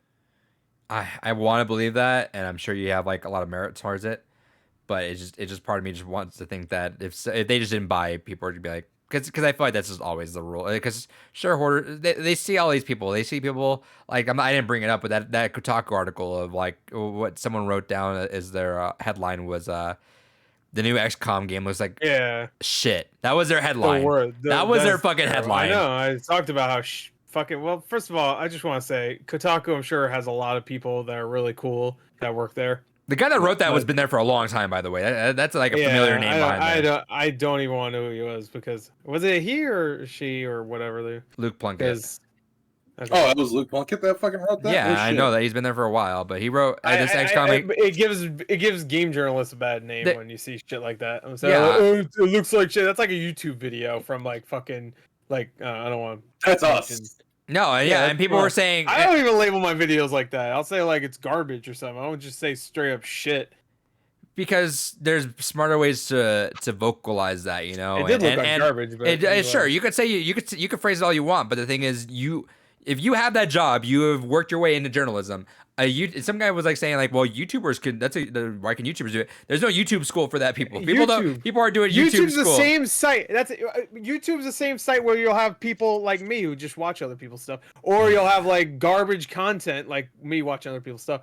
But other garbage content where it's like, hey guys, I just bought a floaty for my pool, and he's on the floaty. Whoa, look at me. That's it. That's the. But yeah, to get the Kotaku to write at that trend where Kotaku would actually are game journalists. They would be like, hey, this happened in the news. This happened in the news. If you want to consider, and this has been a fucking this whole is video game actually journalism. This has been a thing since we were doing stuff even back in the day. Sometimes it's way better than real journalism, which is just like, hey, what are you wearing, Demi Moore or whatever? Yeah, sure. I don't know why. But the thing is, when you do journalism, as someone that has taken, I was going to do journalism in school, so I've taken a few classes on it. You have to go in with respect still. Like you can critique anything, you can be smart about it, but when you go in, you have to have a rapport, because you don't sever that relationship immediately out the gate. You don't completely close that off right out and say that. You can critique things and be proper about it, and because it's so lazy. Oh, it's like shit. Cool, thanks. Yeah. Like I don't know. And I read the article too. The article itself was like a little bit more respectful, but it was just like but you fuck it all up. When they updated the article, they didn't even update what's in the subject. Yeah, they just changed the headline, which didn't work, by the way. The slug line was still the same. Yeah, because But like, my point, the internet doesn't forget. Well, my point is that when articles are written about, like, for example, we don't want this game to be this. Like, I don't know what the fuck game has been something that we never wanted that didn't sell well. I bet Apex Legends had some of that. No, but a couple days before. I'm trying to think of something that Titanfall now is a battle royale. Fucking dog I'm shit. trying to think of something that is something that we've been wanting. Like, I don't know. For example, I'm making something up. I know there's plenty. As soon as we end this, like. You need to explain. When there's a game that everyone wants in a certain style, but it's not that style, and they keep making it over and over again that we want it a specific way. Mario Party, for example. I mean, it's not the Mario one. Golf. But let's say like Mario Party, because people are like, oh, we don't like this fucking like everyone in a cart. Like again, it's not the proper. Fucking Splinter Cell. That's what I was gonna say, but we don't have that one. They keep putting in fight Elite Squad, which is shutting down, by the way. Yeah. But Paper Mario, for example, stuff like that, like where people we make articles, stuff like that, but it doesn't change. That's why I have a hard time thinking that. Well, it's because let's be honest, those review articles are not impacting sales. People already know if they're going to buy it or not. Sure, but I'm saying that's why I have the mentality I have, and whether or not it all happens away, which I would hope it does. That's why I have the mentality of like, I don't know if things are actually going to change, because I've seen so many articles of people do just brain dead shit with games that we would like them to do. Yeah. But like, chat, let's see. Mike Gazelle said, sort of like what happened with EA today. People are obviously happy about Dead Space Remake, but dark side is they absolutely ran Visceral Games into the ground, making them work on games that didn't fit them, disbanded the studio, then less than 3 years later hired a new studio to remake their pride and joy game. That's some soulless shit. And that's facts. Well, to be fair, Visceral got closed down like 7 years ago. Sure, but still, like they did take them off Dead Space. It was like maybe 6 years ago. They did. Like we'll talk about Dead Space in a second. But like to preface it, to be fair, EA, that's not the first time that's happened. No, but they did. At that point, they did force Visceral into a direction with Dead Space that obviously wasn't what they wanted, right? Like that went to a very pandemic. Rest in peace. Visceral went to a very different direction with Dead Space, presumably what EA wanted with it.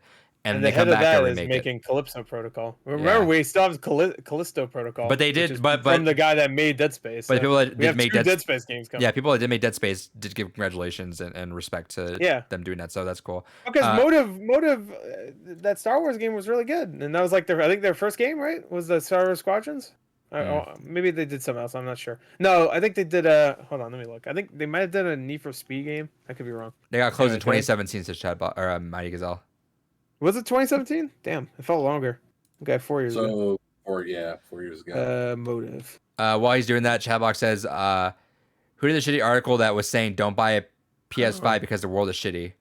That's a good question. That one. I bet you it was either Kotaku or Polygon. No, I think that was a Brian Ashcroft article, actually. Who's he working? He's a Kotaku guy. They did the. Oh, did they do the campaign for Battlefront 2? I hope not. Please tell me they didn't, because it was a shit piece of a campaign. Well, I'm sure it'll be better.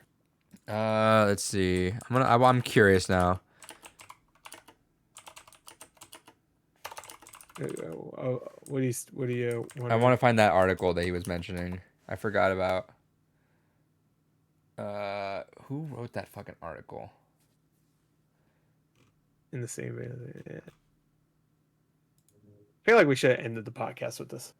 Just a little bit of negativity to end it. Yeah, I just ended with some negativity. Let's just do that. That makes more sense, right? Because I don't know. At this point, no one's listening anymore. So we have some people in here. And this is actually the most active chat's been in a while. I'm talking about when we post it on YouTube. Oh, that's fair.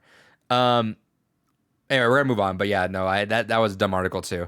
There's some dumb articles that happen with there, which is the issue. So Kotaku needs to have an article up every hour. I feel like I haven't seen a good article in a very long time from anybody. Like it's all just been like, this is happening. I haven't seen a article title that has made me actually want to click it. I haven't. Honestly, it's sad that Twitter is a better fucking source of journalism than anything else. I haven't found a written article. And it's also sad that YouTubers do a better job at times of. Like we just talked about how YouTubers, this game is shit or whatever. That would be a YouTube title. But like for news, I get a lot of my stuff from YouTube. So yeah, from podcasts and stuff. Some ordinary gamers. Vine says I watch Easy Allies podcast, and they go over the news stories too. Vine says they have their own website too, but they're mainly YouTube. What? Vine says I laughed when I found out that article headline was true. Yeah, the XCOM was shitty. A lot of written articles are just not good. I think Jason Schreier is still the best at putting them out, but even he gets criticism from people that are like, no, what are you saying? It's very. He seems kind of. He gets a little elitist sometimes. He gets elitist, but he also very gung ho. Like he skews it hard in his favor. He doesn't really keep it as open ended. Exactly. He's like if he has a direction that he wants something to go in, he will push that narrative really hard. He also seems very arrogant. Remember that guy who couldn't beat the Cuphead tutorial? So. I'm the kind of person that Doom. I think it was Polygon. Dude, I couldn't fucking believe it. Like the Cuphead one, I couldn't believe too. Don't get me wrong, that one's ridiculous. But the Doom one was blowing my mind. I watched that video. I didn't watch the Doom one. Him fighting that fucking. You played the first the 2016 one. Where you fight that when you wake up and there's that one fucking lowly like grunt guy there. The first one you're supposed to kill. Got killed by the fucking first guy. He's like. It's like Cuphead's like, okay, like I can't even rationalize how they fucked that up. I'm gonna. But literally, he's shooting around. He's like shooting an outline, like, and it looks like someone that has like severe like nerve damage trying to play the fucking game. Like it looked like. I don't think they did. I don't know why they would record him if he did, but. The Cuphead one was astounding. I don't condone making fun of anyone for that. But I think I'm just saying it seemed off. At some point they gave their baby a game. At some point you gotta realize like whoever's putting up the video is gotta be like, this is not gonna be a good video. The video editors at Polygon probably say that every day. Yeah, so all right, that's a good spot to move on from. All right, so Polygon even make videos? Journalism. Yeah, we're going straight to journalism. What was that? Yeah, does Polygon even make videos anymore? Do they even have a YouTube? All right, this is gonna be a quick short. Trailers. Be a short little. Trailers. More shitty game companies doing shit. Yeah. So. All right, I just want to say this because I don't know if you guys have watched this. I watched a little bit of it. Action. I mean, it's only 3 minutes, so you can watch it right now. Look. Yeah. That's all they showed, really. Besides that, they also said like, we're gonna be like a punk rock. All the things they said about this, which I wasn't thinking about while I was watching. Did you know it's a shooting gore? Hey, it's gonna have shooting elements. Did you know it'll be guns? They will be tight controls. Those guns. The shooting will be tight. Splinter Cell, we have a character class designed around that. Echelon. They will have the goggles because that's what's important about Splinter Cell is the goggles, not the espionage itself. The covert shit, the characters, the cool ass ways you could take out people or sneak by them. The goggles is what made Splinter Cell. I was gonna say Sonic. But I will say, watching, I was like, it looks like it could be a decent little free-to-play game. I don't really care. I was already expecting it to fucking be lame as shit. So while I was watching, I was like, whatever. But then thinking about it, I was just like, Tom Clancy died like 6 or 7 years ago. He's the Tupac of video games, even though he wasn't even a video game guy. Yeah, which I'm okay with, like Rainbow Six being just like Twitch. That's a Twitch shooter, right? You can consider it, even though it's more strategic. But you're like quick on the draw. Yeah, it's very strategic. Twitch. Call of Duty. But I would consider that Twitch because you have to be really quick on the draw. I feel like that's what a Twitch thing is. You have to be quick on the draw. But with Call of Duty, that's what you have to do. Call of Duty, I 100% agree with it. I feel like almost every first-person shooter that has multiplayer is considered Twitch, in my opinion. But whatever. It doesn't matter. By the way, that muzzle flash looked terrible. Look at how terrible it looks. Real quick, I wasn't done with my thought. Tom Clancy was I never read a Tom Clancy book, but I've watched a lot of the movies based on his shit. All of them have been about realism and like actual like covert warfare and stuff, and sometimes not covert, but just like realistic. And this shit, it looks like the biggest cartoon Overwatch book. Okay. It has XD in the title. Okay. This is a genuine question. Is Tom Clancy still a name seller? Yeah. For video games?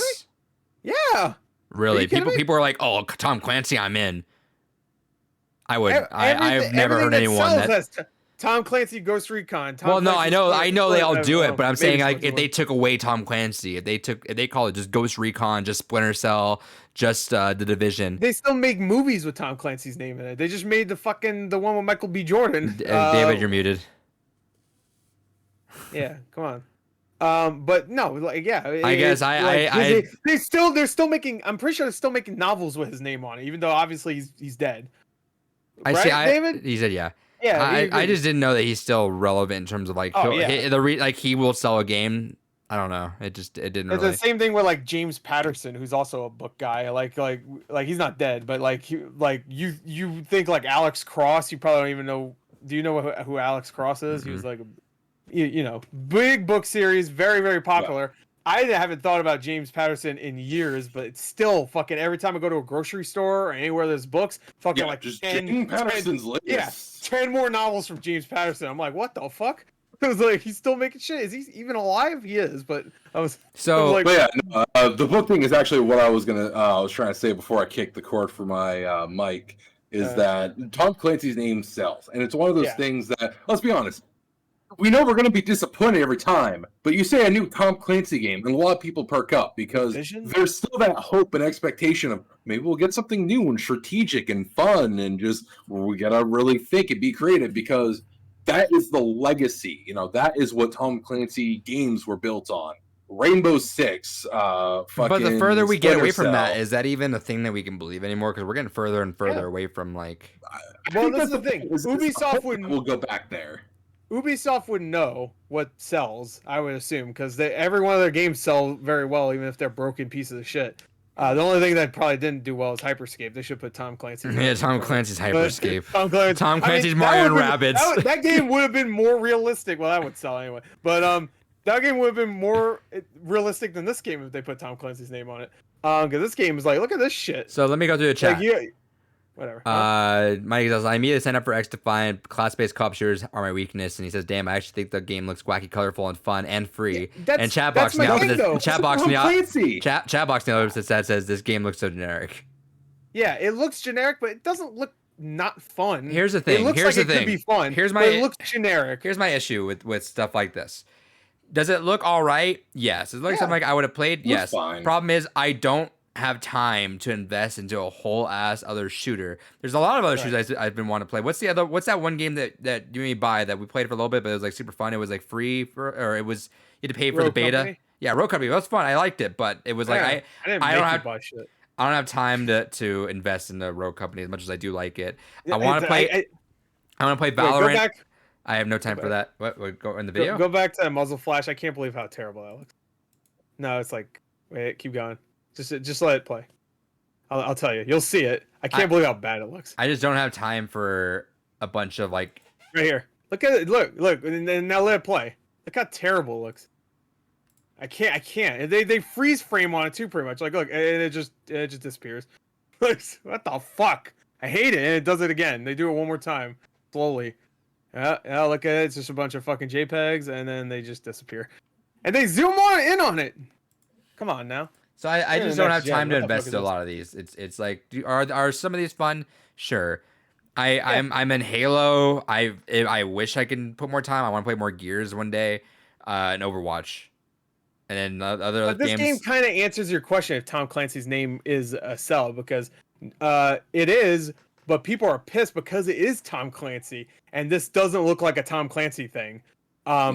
That's why people are pissed mainly. It's just like, look at the comments. I bet you the top 5 are about Tom Clancy. Well, look, I bet like, oh, he's rolling in his grave. I'm sure that's one of them. I actually said Splinter Cell's rolling in his grave right now.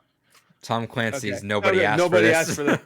Yeah, no, I want to see if there's a Tom Clancy's rolling in his grave comment. I bet it would be Tom Clancy's Elite, but it's the little cat face. Damn, the Tom Clancy went from cool tactical video games to inspired off the book. So this is a Tom Clancy game because that's a gun. Yeah. Tom Clancy's XD. Yeah, I hate that XD shit. I was like, oh, there you go. Let the man rest in peace. Hey, that's one of my vids. Realistic gunplay shows a guy in a clown costume with a sonic leaf blower. God damn it. How could Tom Clancy, a guy that's had a realism in all his books? Here you go. I'm not saying he's bad. I'm not saying he's bad. No, I'm not saying. And I do want to read his stuff. I'm not saying you. I'm just saying that all these comments, not all of them, but a lot of the comments are about Tom Clancy. Maybe it's because I've not been in that realm, because I've never actually finished a Splinter Cell game. Dude, some of the old fucking Tom Clancy games are so fucking good too. God damn, they were realistic for their time too. That's incredibly impressive. The original Rainbow Six is not very fun, but it really tries hard. Like the first Rainbow Six game, it really tries hard to be realistic. Yeah, like Splinter Cell would be a lot of fun to go to. Well, New Vegas was so good. God damn. New Vegas, yeah. Do you want to play David? Do you want to play New Vegas? You want to co-op on New Vegas someday?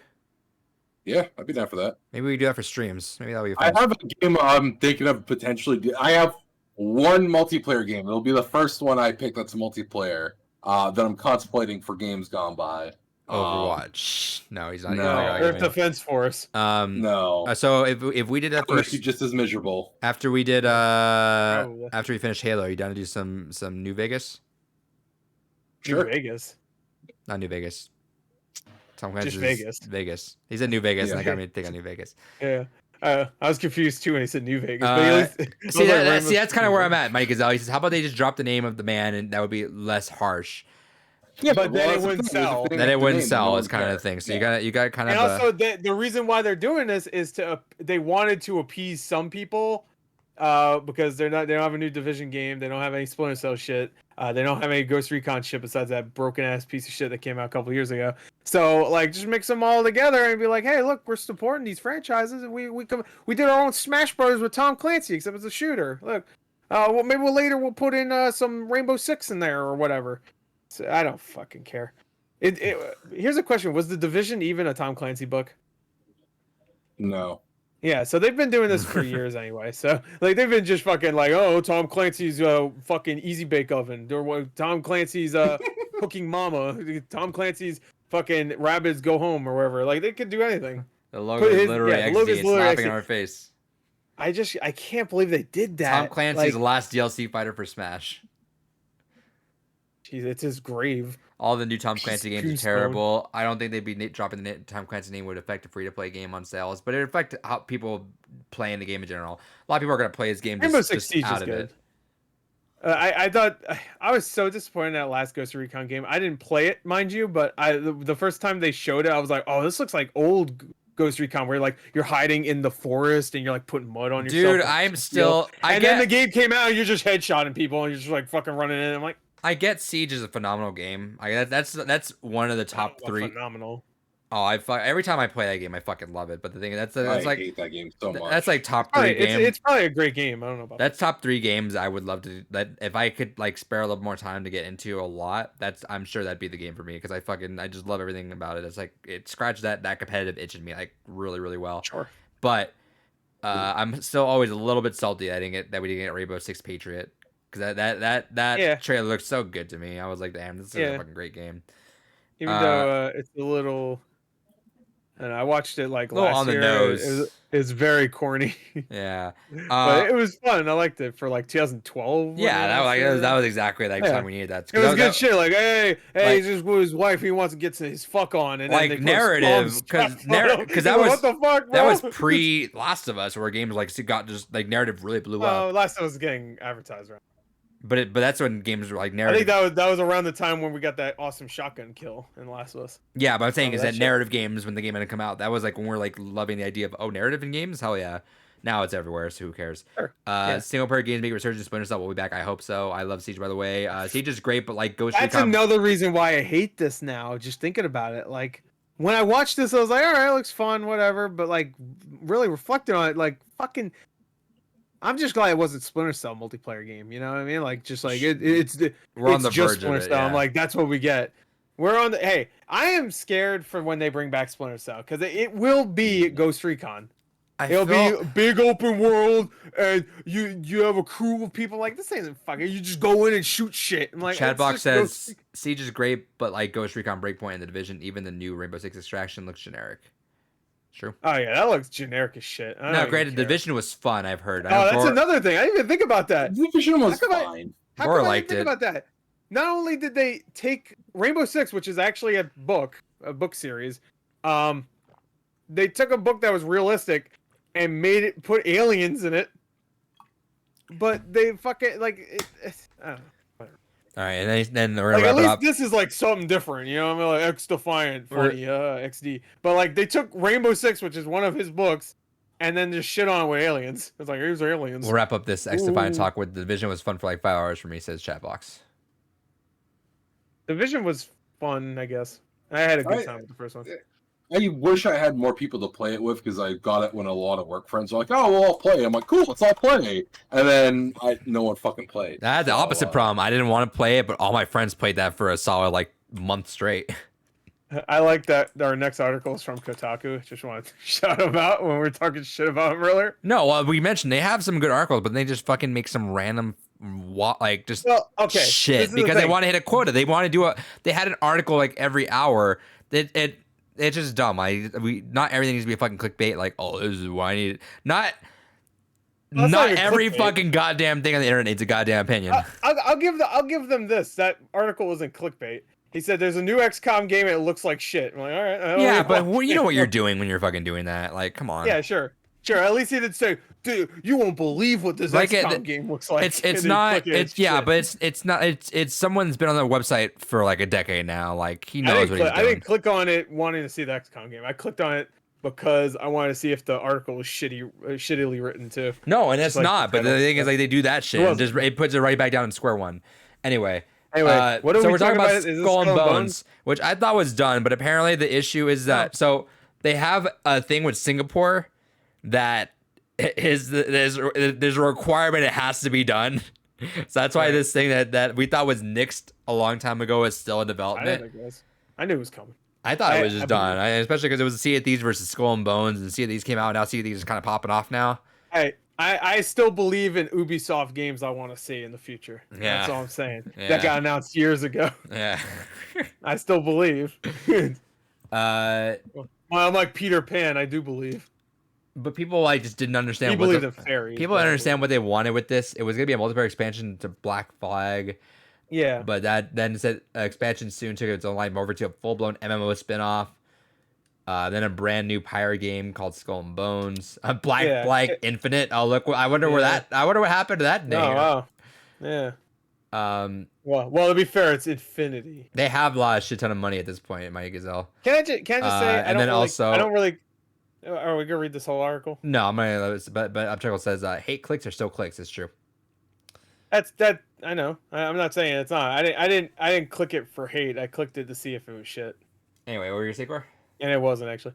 Because I honestly, like, even though I made a tweet about it, I just didn't get it. I'm like, all right, whatever. XCOM, I don't give a fuck. Sure. But no, I was gonna say, ever since they showed this game, I don't know why, I just didn't really. I know a lot of people were super excited about this game, but I don't know, like it looked good. It just I was like, whatever. I don't even care. So like this game could get canceled. I really would not care. I don't care They need anymore. to show something cool. They showed a couple of cool things for it. They showed a CG trailer and then gameplay demos and stuff. They need to show something really cool soon. But I agree. I don't care ultimately, but when this game was coming out versus Sea of Thieves, it looked like more of the game I wanted to play, which was like a more like a robust, like kind of just multiplayer.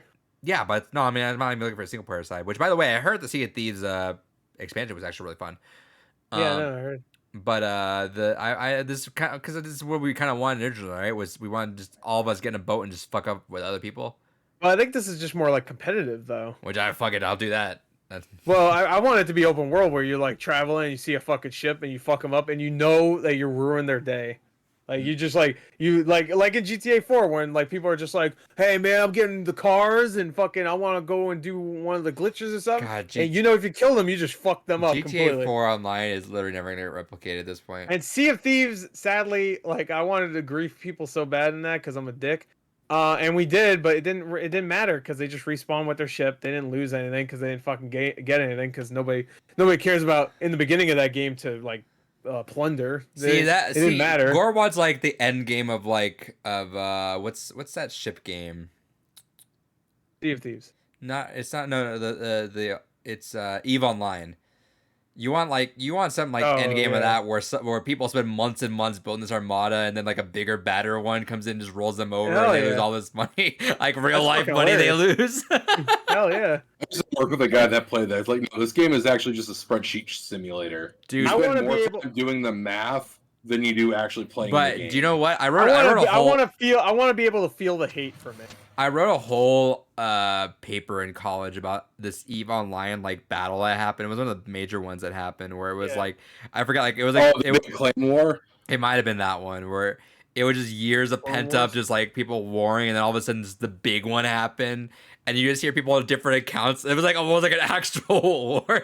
Yeah. Like I have my ship here, and then an enemy ship. It was like Jesus fucking Christ. I played Sea of Thieves, but I think it would have had more fun with friends. It is pretty fun with friends, but you gotta, especially now. I think it's a lot better now. We'll have to play it now. Chatbox says, EVE Online is crazy. Have you seen the biggest battle on EVE where people lost thousands of dollars worth of real money? Yes, those things are hilarious. See, if Gore could do that and not lose money, he would do that. Oh hell yeah! If I could somehow fuck somebody's whole life up, his wallet up, yeah. Someone just spent $1,000 on a freighter and a bunch of shit, and I just come in with my Ricky Dink ass fucking shit. And Gore's like Kirby and Space Emissary. Skywalker shit and get the fucking weakness and it explodes. No, I think you're more like Kirby and Subspace Emissary. Remember when it's that ship where Ganon and Bowser are, and all the ships are kind of flying, and then Kirby comes with a little star over here and just slices through the entire fucking thing. Oh, it was like Captain Marvel. Yeah, Kirby did it first though. There you go. Yeah, someone edit in Kirby. I always love that edit when someone put Master Chief in the where he's just like, you seen that video, right? Where someone took out Captain Marvel. You never see that? Where they took out Captain Marvel and put Master Chief in there? It's fucking amazing. It's so good. Watch it on screen. Hold on. Hey, if it's on YouTube, then it should be fine. So we can watch it. It's amazing. Put Master Chief Endgame. It'll be the first thing that pops up, I assure you. It's so good. It's so amazing. Oh no, this looks incredible. It's such a there we go. It's so good. It's such an easy edit too, but it's amazing. Hey Gore, what would you do if this really happened? I would have fucking came. I would have died for coming. All right, oh, the music! Break it up. Yeah, this is good shit. Wait, here we go. Wait.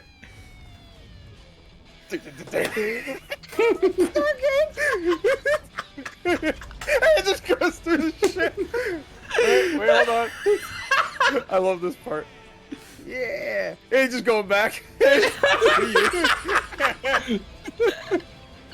is the greatest video I've ever seen. Yeah, bye, I'm out.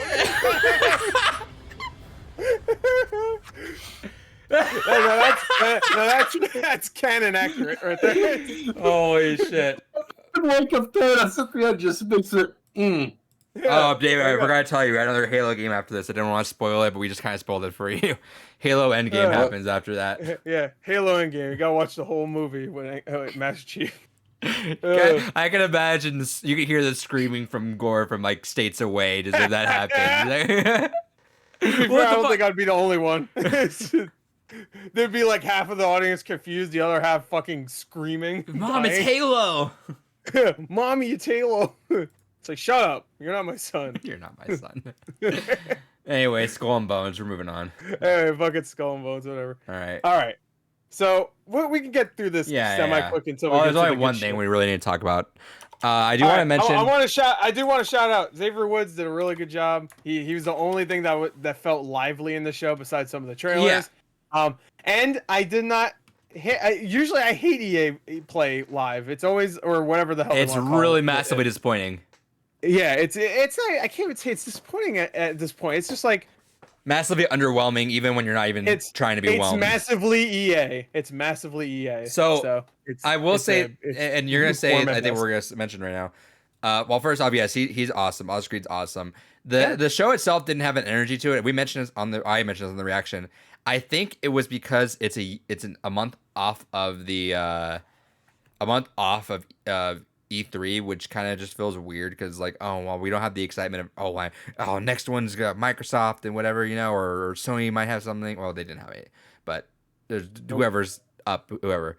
But they'll have something soon. Yeah, I have they a feeling. I'm sure they will. August they'll have something. Mark it down. My prediction. Mark it down. But August there was not really energy to it besides what Xavier Woods is bringing to it, which kind of sucked. But I will say I was pleasantly surprised with this. I thought if they had put this at E3, this would have been better than. This would have been better than most of the other ones. Yeah, that would have been better than. It probably would have been like solid mid tier, and that would have been the best placing they've had in years. Yeah, that would have been the third best showing. Yeah. Yeah, I mean, I like Square Enix, so it'd probably be right below Square Enix. We're like one of the ones that like to like Guardians so much, though. Well, and the Stranger of Paradise was weird, and I liked it. It's so weird, and you know what? The stuff they showed for things we already knew about, I was like, all right. They did skip the sports thing, Mighty Gazelle. Yes, they did. Yes, they did. No, they had one FIFA thing, I think, right? I don't even know. Like in the pre-show, I meant. Well, you weren't there. You weren't there for the pre-show. But the pre-show was weird because they showed things that were like, all right, cool, Lost in Random looks awesome. But then they showed it again during this anyway, so I was like, why did you show it in a pre-show if you're just gonna show it here? I'm okay. That game looks great, but like it's a little weird that they showed a new trailer for it before the show started, and then they showed another trailer during the show. I was like, all right, maybe it wasn't a new trailer. I just don't remember, but it was weird either way. But yeah, it was a good show. So this is the new Grid game, right? This game. This is F1. No, it is not F1. Yeah, no, this is Grid because F1 would be all right. I forgot. Yeah, me and Gore forgot that EA had bought Codemasters, so that's why we were kind of like, what the fuck? Yeah, I completely forgot because Codemasters wasn't doing very well for a little while, and EA's like, oh, you know what that means? We're buying you, and then we're gonna close it down in a few years. They're doing okay now. It seems like. Hopefully, Grid does well. Right. But anyway, it's not looking too good. So the whole thing wasn't bad. So even like F1 and all this stuff, like it genuinely wasn't bad. I mean, it's not for us, but I mean, I wasn't like, oh, please fucking end this. This is terrible. Maybe that was F1. I don't know. I'm confused. Whatever. All right. So this is Apex Legends, the new season. This trailer was really good. New character Seer is his name. He does like dances and shit. He almost reminds me of like whenever he dances, the same kind of dances like Symmetra does when. I don't know what kind of dances, but and he does like little holographic things and he throws them at him. He looks cool. I was getting like a cowboy, almost like Blade vibe from him originally, but now not so much when he does this shit. But yeah, it's cool. He shoots out like moth holograms. Yeah, and these animations are always fun. Yeah, I thought they were teasing that he's gonna have a sharp ass hat like Kung Lao, but that didn't happen. But yeah, this is a fun trailer. Not Apex. Not much Apex, along with Siege, is one of the games I would love to play more of. But Overwatch yeah, just me too. But well, I don't even have that right now. But they go into the intricacies of the character, which is cool. And yeah, this is one thing I feel like they could cut down on is there was a lot of talking, which is fine. I get it, but this game doesn't need it because in a couple days you're gonna get a trailer with gameplay footage. So like they said it on the 26th, I think it's gonna be. So they went on for like 3 or 4 minutes about like the character, which is fine. But I feel like in a few days you're gonna get that anyway. So he could have just said, "Yeah, we have a lot of really interesting things about Seer. You'll see in a few days." I guess, but I mean, it's kind of their own little way that had Jeff Kaplan. Whenever like a new character would come out, be like, your character could do this and your character could do that, even though you'd have the character like in the PTR. Sure, but my argument there would be like, I can't play him, so what the fuck? Like I don't play PC. But my actual argument would be like Overwatch. I mean, not Overwatch, but Activision or just Blizzard in general, because that's BlizzCon whenever they have that. Doesn't have as many franchises and things that EA does, so EA has a lot of other stuff to show as they showed in this. Even then, it wasn't that long. I didn't mind it. It wasn't that long. Mike Gazelle says, "I'm so hyped for the new Legend. He looked cool." Yeah, he does look cool. I do want to play the game again. Next up, I want to play more of the deathmatch stuff. Next up, we have is Lost in Random, which looks awesome. It looks great. It's coming out at the wrong time though. I was happy that it was coming out in September because hey, it's soon. But then I'm thinking like, oh my god, there's so many fucking games, and I don't want this game to get lost in shuffle because it looks really fucking good. Lost in Shuffle. I think it might just make Lost in Shuffle. Shuffle like a deck of cards, dice, games, video games, same thing. Arrows, bows, murder. These are things I like. Card. These are a few of my favorite things. These are just some of my favorite things. Even though you have murder in there. Murder. This game looks great though. I'm excited to play this one. What else is coming out in September? That Tales of Arise, Life is Strange, Deathloop. You're not shaking your fucking Deathloop. I'm getting it a Game Pass. I'm not gonna get it now. Oh, a whole year later. Yeah, okay. I'm good. Whatever. I'm fucking excited for Deathloop. So. Yeah, me too. I don't know. $70. Sorry, represent the real fucking game. Well, Rainbow Six was supposed to come out, but they delayed that. And Riders Republic, I think, was supposed to come out then, and that got delayed too. So free up some space. I feel like there's other things. Guess I'm playing this game. There's like 5 games, but yeah, you'll be playing it. Sure, maybe. We'll see. We'll see. Your cards right. No, it might get delayed. Play your dice right. No, I'm saying it might get delayed. Yeah, no, I'm gonna just wait in Deathloop. I don't want to spend $70, and I'll play it next year anyway. I don't have time for it. It's not 7. It's 60. It's 60. Yeah. Maybe. And they have a $10 thing too. If it's on sale for Black Friday, maybe I'll probably grab it. It will. It definitely will. $30. That's my. If it's $30 Black Friday, I'll grab it. Otherwise, I'll wait. It's not big. That game looks incredible. I can't fucking wait. That's gonna be so much fun. It's because I'm not quite into arcane games yet. Like I've tried them, but they haven't really like hit me in the way that I'm like, oh, I'm loving this right now. It's like I respect it, just not really gotten into them yet. Either way, with Lost in Random, looks fucking incredible. I love this. I love his art style. Yeah, Tim that Burton dice is fucking weird. This little dice guy. He makes weird noises. He's got like that one eye that I don't like. I love the Queen though. This Queen, yes. The new mommy she for looks Gore. great. Hell yeah, new Lady Demetress right there. She needs to show a little bit more, just saying, but whatever. Anyway, looks great.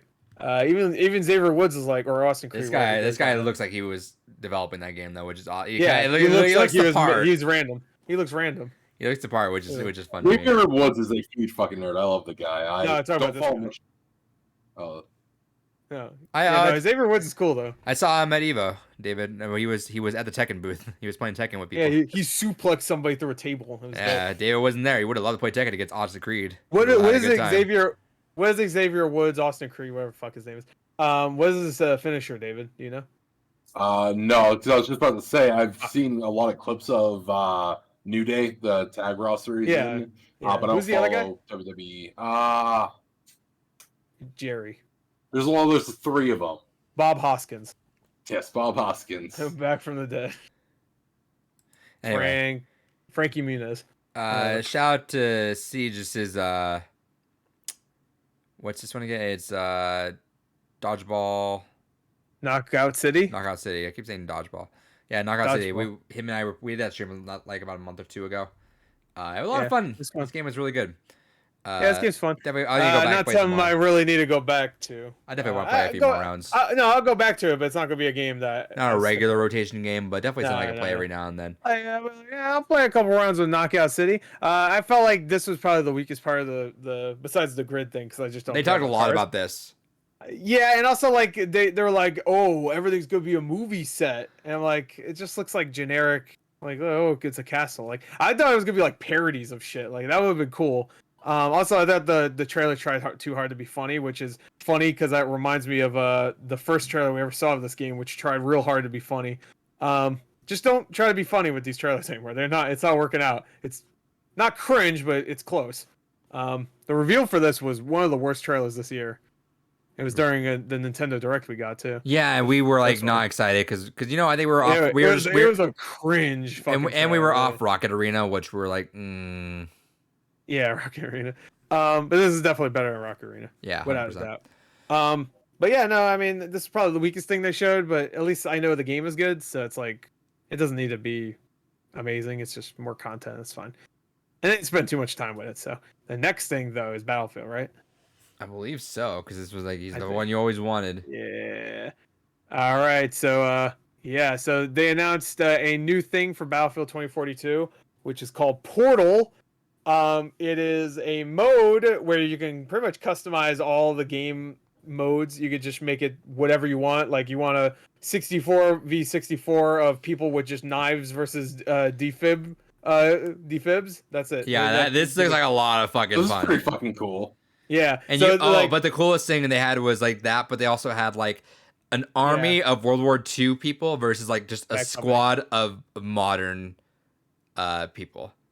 They had that Bad Company fucking little teaser. Yeah, little Bad Company. I'm really bad. I'm really bad with like remembering names of maps, unless it's like something that's like very Wake Island. Yeah, like Wake Island or Midship. That's Halo. Or Terminal. Terminal, yeah. It's just like Headlong. I remember like the big ones. To me, those are the big ones. That I always remember. Coag. I'm always, like if you show me the map, I'll be like, oh yeah, I remember this map. But yeah, I'm terrible at names of maps. So I think just for the record, if you don't know that, go back to like way back when I quizzed these guys on Overwatch maps, and Gord just didn't know what the fuck was going on, even though he's put in a lot of hours. Yeah. I don't really care about the maps names. I know what they are, and I don't communicate with people on games, so I don't have to say like, yeah, man. Well, I guess you don't really need to communicate names of maps while you're playing on the map, right? You're like, yeah, when are you ever gonna say like, yeah, Gibraltar? Like, why would you ever yell that? Yeah, I mean, unless you're like highly competitive and you play like specific really, maps for a reason. Knowing the names of the map doesn't matter as long as you know what they are. Sure, that's great. I love how wacky they're getting. Right here, look at this. Yeah. And these are like, oh, Shiza. So I love that you could put pretty much anything, it seems like, in this. So they showed another mode where like it's one tank versus 20 robots. So like 20 of the, I love modes like that where it's just one versus a bunch. I love modes like that. I can't wait for people to make weird game modes for this. I think this is gonna be. This is a good way to keep the longevity of the game. Like this is. Oh, for fuck's sake. For fuck's sake. For fuck's sake. Another thing. For fun's sake. Yeah, I'm getting it for Xbox. Fuck, I'm gonna have to buy this game like 2, potentially 3 times. I'm sorry. I mean, if you're getting on PlayStation as well. Yeah, because buddy, a couple crossplay. buddies of mine. Oh, does it have? Yeah. Is this one crossplay? I don't remember. I'd be surprised if it wasn't. I think it's only next gen. Like, because isn't it like weird? Isn't there like limitations to the crossplay if you're playing next gen and probably? But I mean, if you're playing on PlayStation, I just want to say, I know it's current gen. I know it's technically current gen, but so many people don't have next gen consoles yet, so they're not. And also, nothing has come out that's truly next gen yet. Also, fuck you. Don't question me. Ratchet and Clank, go fuck yourself. Actually. Yeah, everyone 2022 will be cross-platform between PS5, PC, and Series X. Nothing with flash gen. That's what I thought I read. It doesn't matter then. I just get my dude, get a PS5. Copy. We got the Series X. Yeah. Gucci, baby. There you go. We saved you. I'm so pissed. Fucking Adrian alerted me. I mean, I won't follow Warrior 64 now, anyways. But as I'm driving back from the funeral, I get the message from Adrian as I get home, like, oh, hey, Series X went up. Still Series S's on Microsoft Store. I don't fucking want a Series I almost S. bought one. I was that close to buying one. Fuck that. Series S, that's for quitters. I want one for the Series bedroom. X is a great backup console. No, you have a Series X. In another room, and then go ahead. Well, the way I have it right now is like, I want the Series X here. In the bed, in the living room. I'm talking about for people that only want a Series S. They're the quitters. If you only want a Series S, you're a quitter. I think loser. it's a good console for people that are like very casual. I don't know why they're a quitter, but that's what I'm gonna. I'm I'm gonna back you up on that one. They're fucking. I don't know what quitters. I don't know what Cowards. makes them quit. Yeah, cowards This is better. supremacy. I'm this close to buying one though. Every time I see it, I'm like, I might just grab it this time. I like that more games are doing this. By the way, like, not that it's coding, but it almost looks like coding. Yeah. Like, it's like And Yeah, buying- it's an amateur game designer. It's kind of nice. Yeah, there's a game out. There's a game out right now called Wildermyth. I think it's called Wildermyth. Which I heard is really good on Steam, and it has stuff like that too, where you can create your own. It's like I think a roguelike kind of game, but it has like the same shit. And also oh shit, there's something else that had like you could program your own shit in it. I forgot what it was. Game Garage. Well, yeah, but that's the I meant like a mode in the game. But sure, that one counts. Anyway, this looks awesome. The year's gonna hurt. God damn. So many I know. fucking pre-orders. Hey, if you That's a got lot of games. if you got coming Game up. Pass, and you're buying it physical though, right? Yeah. I was gonna say if you have Game Pass, it gives you a percentage off of the game. Yeah, only 10%. Yeah, but I don't know if I'll have a Series X by then. Is the thing. Yeah. Well, you don't need to worry about pre-order. Don't even worry about pre-order. When it comes out, it'll be available. You're good. Did you just follow Worst 4 finally, or have you always followed him? No, I've been following him for a while. Just leave your notifications on with him. I do. Sometimes Dude, he doesn't you notice it. understand? Series X's go fucking quick. I've seen them available for a while sometimes. Like I legitimately at some point I see the Series S available a lot, but yeah, I see the Series S constantly. No, I see. No, I remember you told me this before last week when you told me you were really looking for one. There was one like a few days prior where I swear I went to the page like 15 minutes afterwards and the add to cart thing was still there and I was able to put it in my cart. I forgot what website it was, but I'm like, oh, I thought they were showing up a lot more now. Well, they are. It definitely. At this point too, you can buy a scalped one for $50 more. I've seen people selling it for like $5.50, and I'm like, oh well, I guess you're almost saving the money because you're not gonna pay tax. So whatever. Yeah, but fuck that. I'd rather buy from the store that way if something happens. Yeah. I'm just saying at that point, that means that they're slowing down because scalpers. Well, look at it like this, David. You got a PS5. A friend in me. And you didn't need to pay for that for like a month. So you got a PS5 for almost for free for a little while. So if you think about it like that, extra. I fucking scam you. Yeah, Gore's family thought you were gonna scam him. Gore's family was pissed out. Of course, they don't know who this fucking guy is. I don't know. Did they even tell you that, David? Yeah, we talked about it. I wasn't sure if you talked about that on the podcast. Yeah, where Gore was like, "Yeah, my family said my family said I'm a dumbass for sending that to him." Yeah.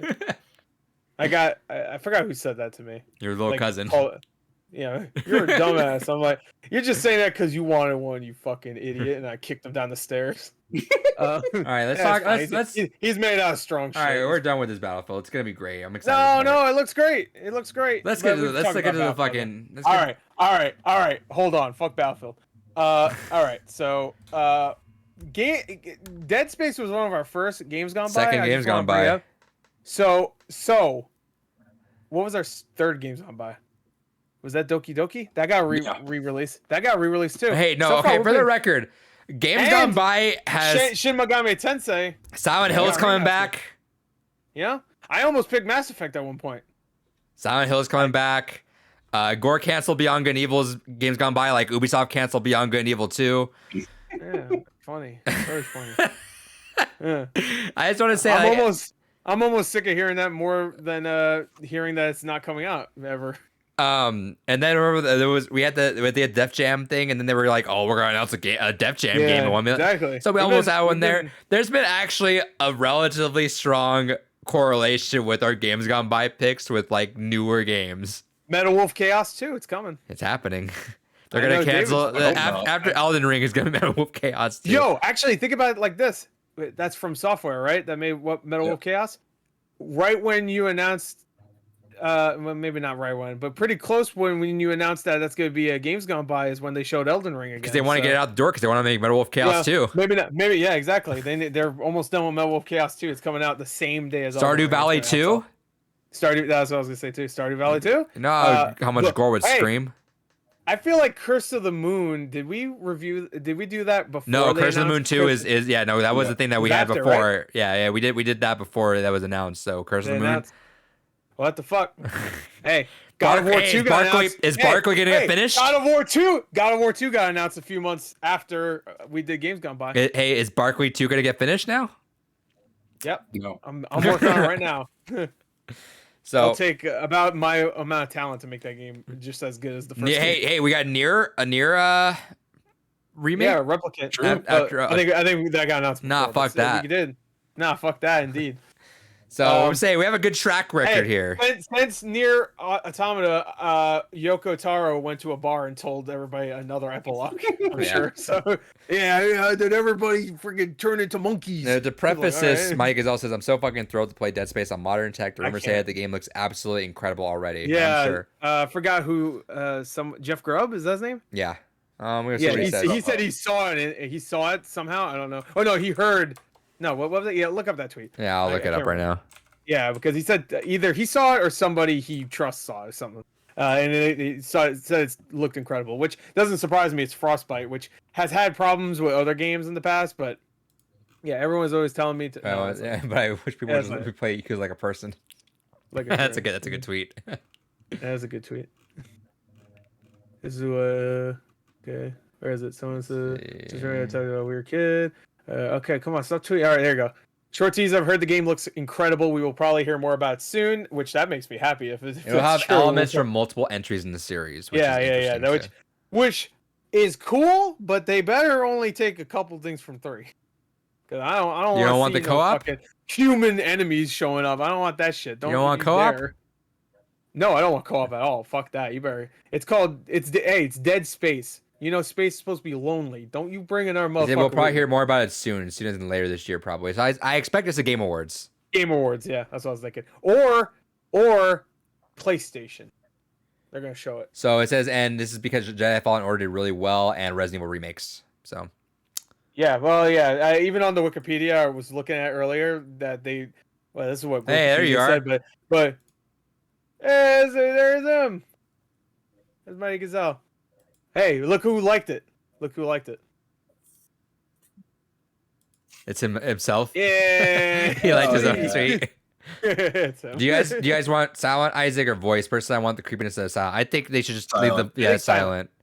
Keep it silent, but I wouldn't be against talky Isaac because I actually like Isaac as a character. Like in 2, they actually made him a person, which I actually enjoyed because he didn't talk too much, where it kind of took away the horror.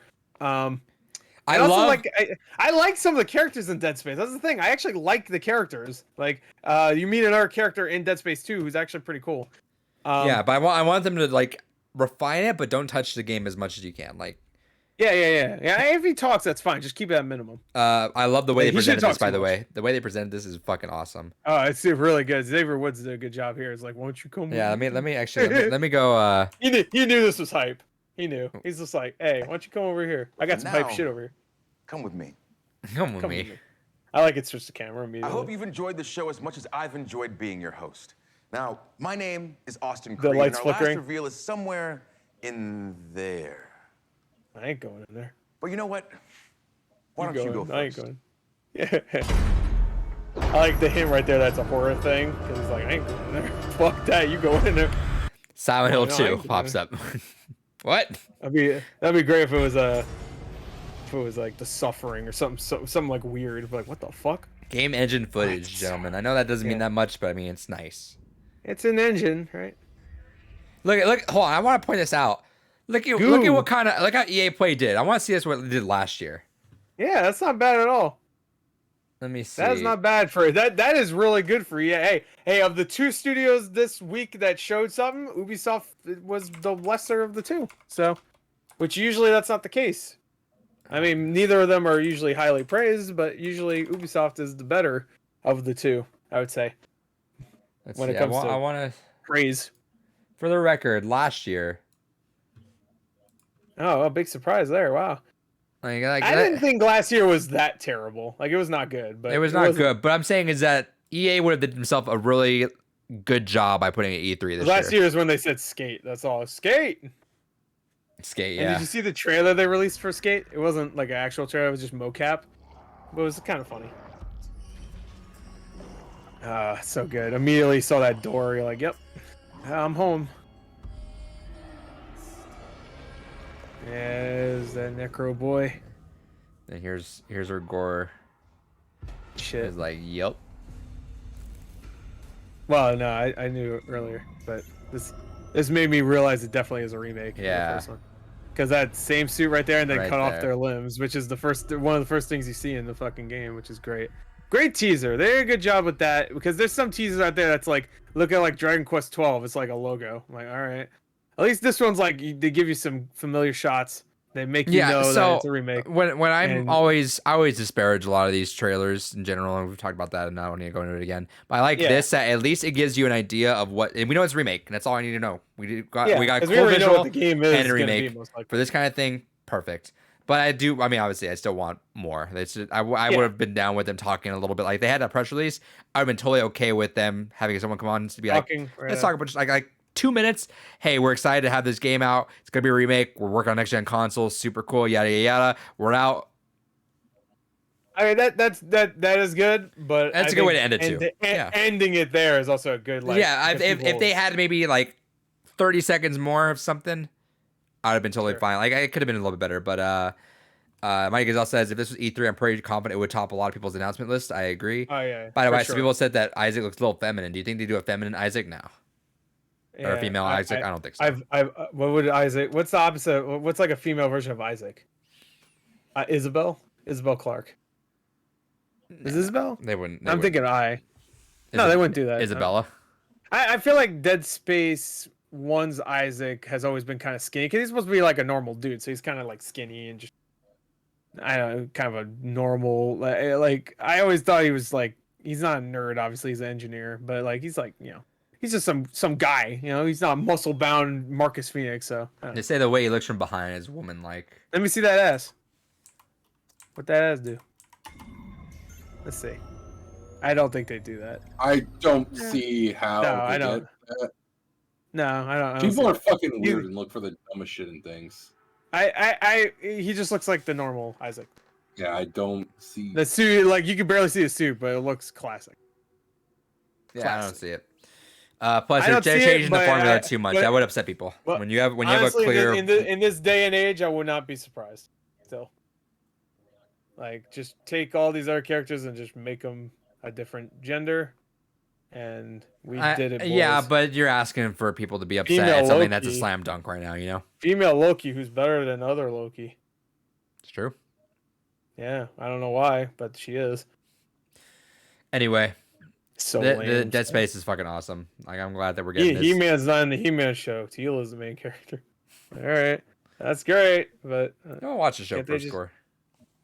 Yeah, well, I already know that's the case. They already said that's exactly. IGN starts off with their review saying this is the Tila show. I'm like, oh, cool. I forgot the original show is called Tila and the Masters of the Universe. I forgot. Thank you. Like, yeah. Mike Gazelle says Plasma Cutter is the best starting weapon ever. Oh, Plasma Cutter is the best weapon I think in any horror game ever. Like honestly, besides the big ass butcher weapon you get in Silent Hill 2, which is useless, but it's funny whenever you whip it out. Because you just fucking drag that piece of shit with you. It sucks. I mean, it's helpful. But, upgrading the weapons in this game is so much fun.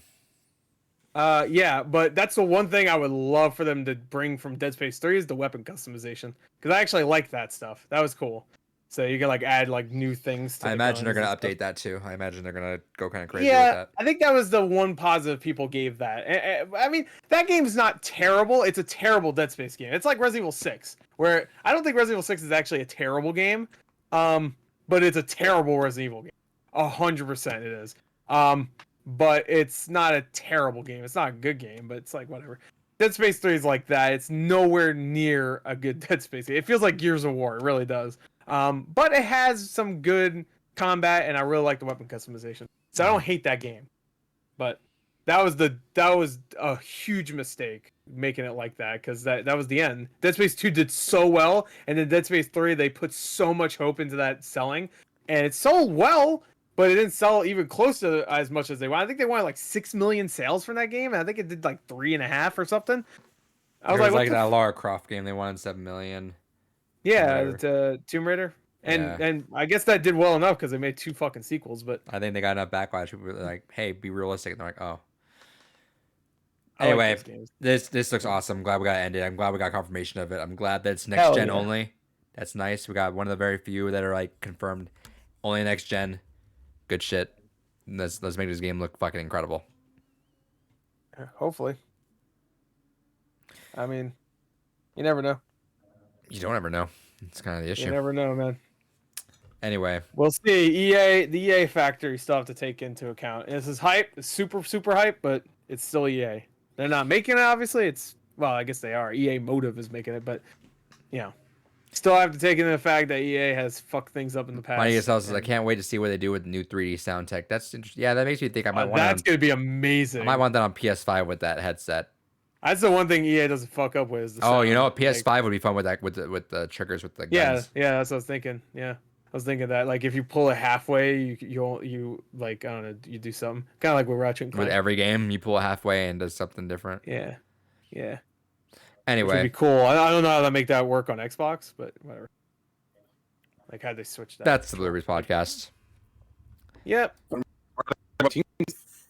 What? You cut out pretty bad.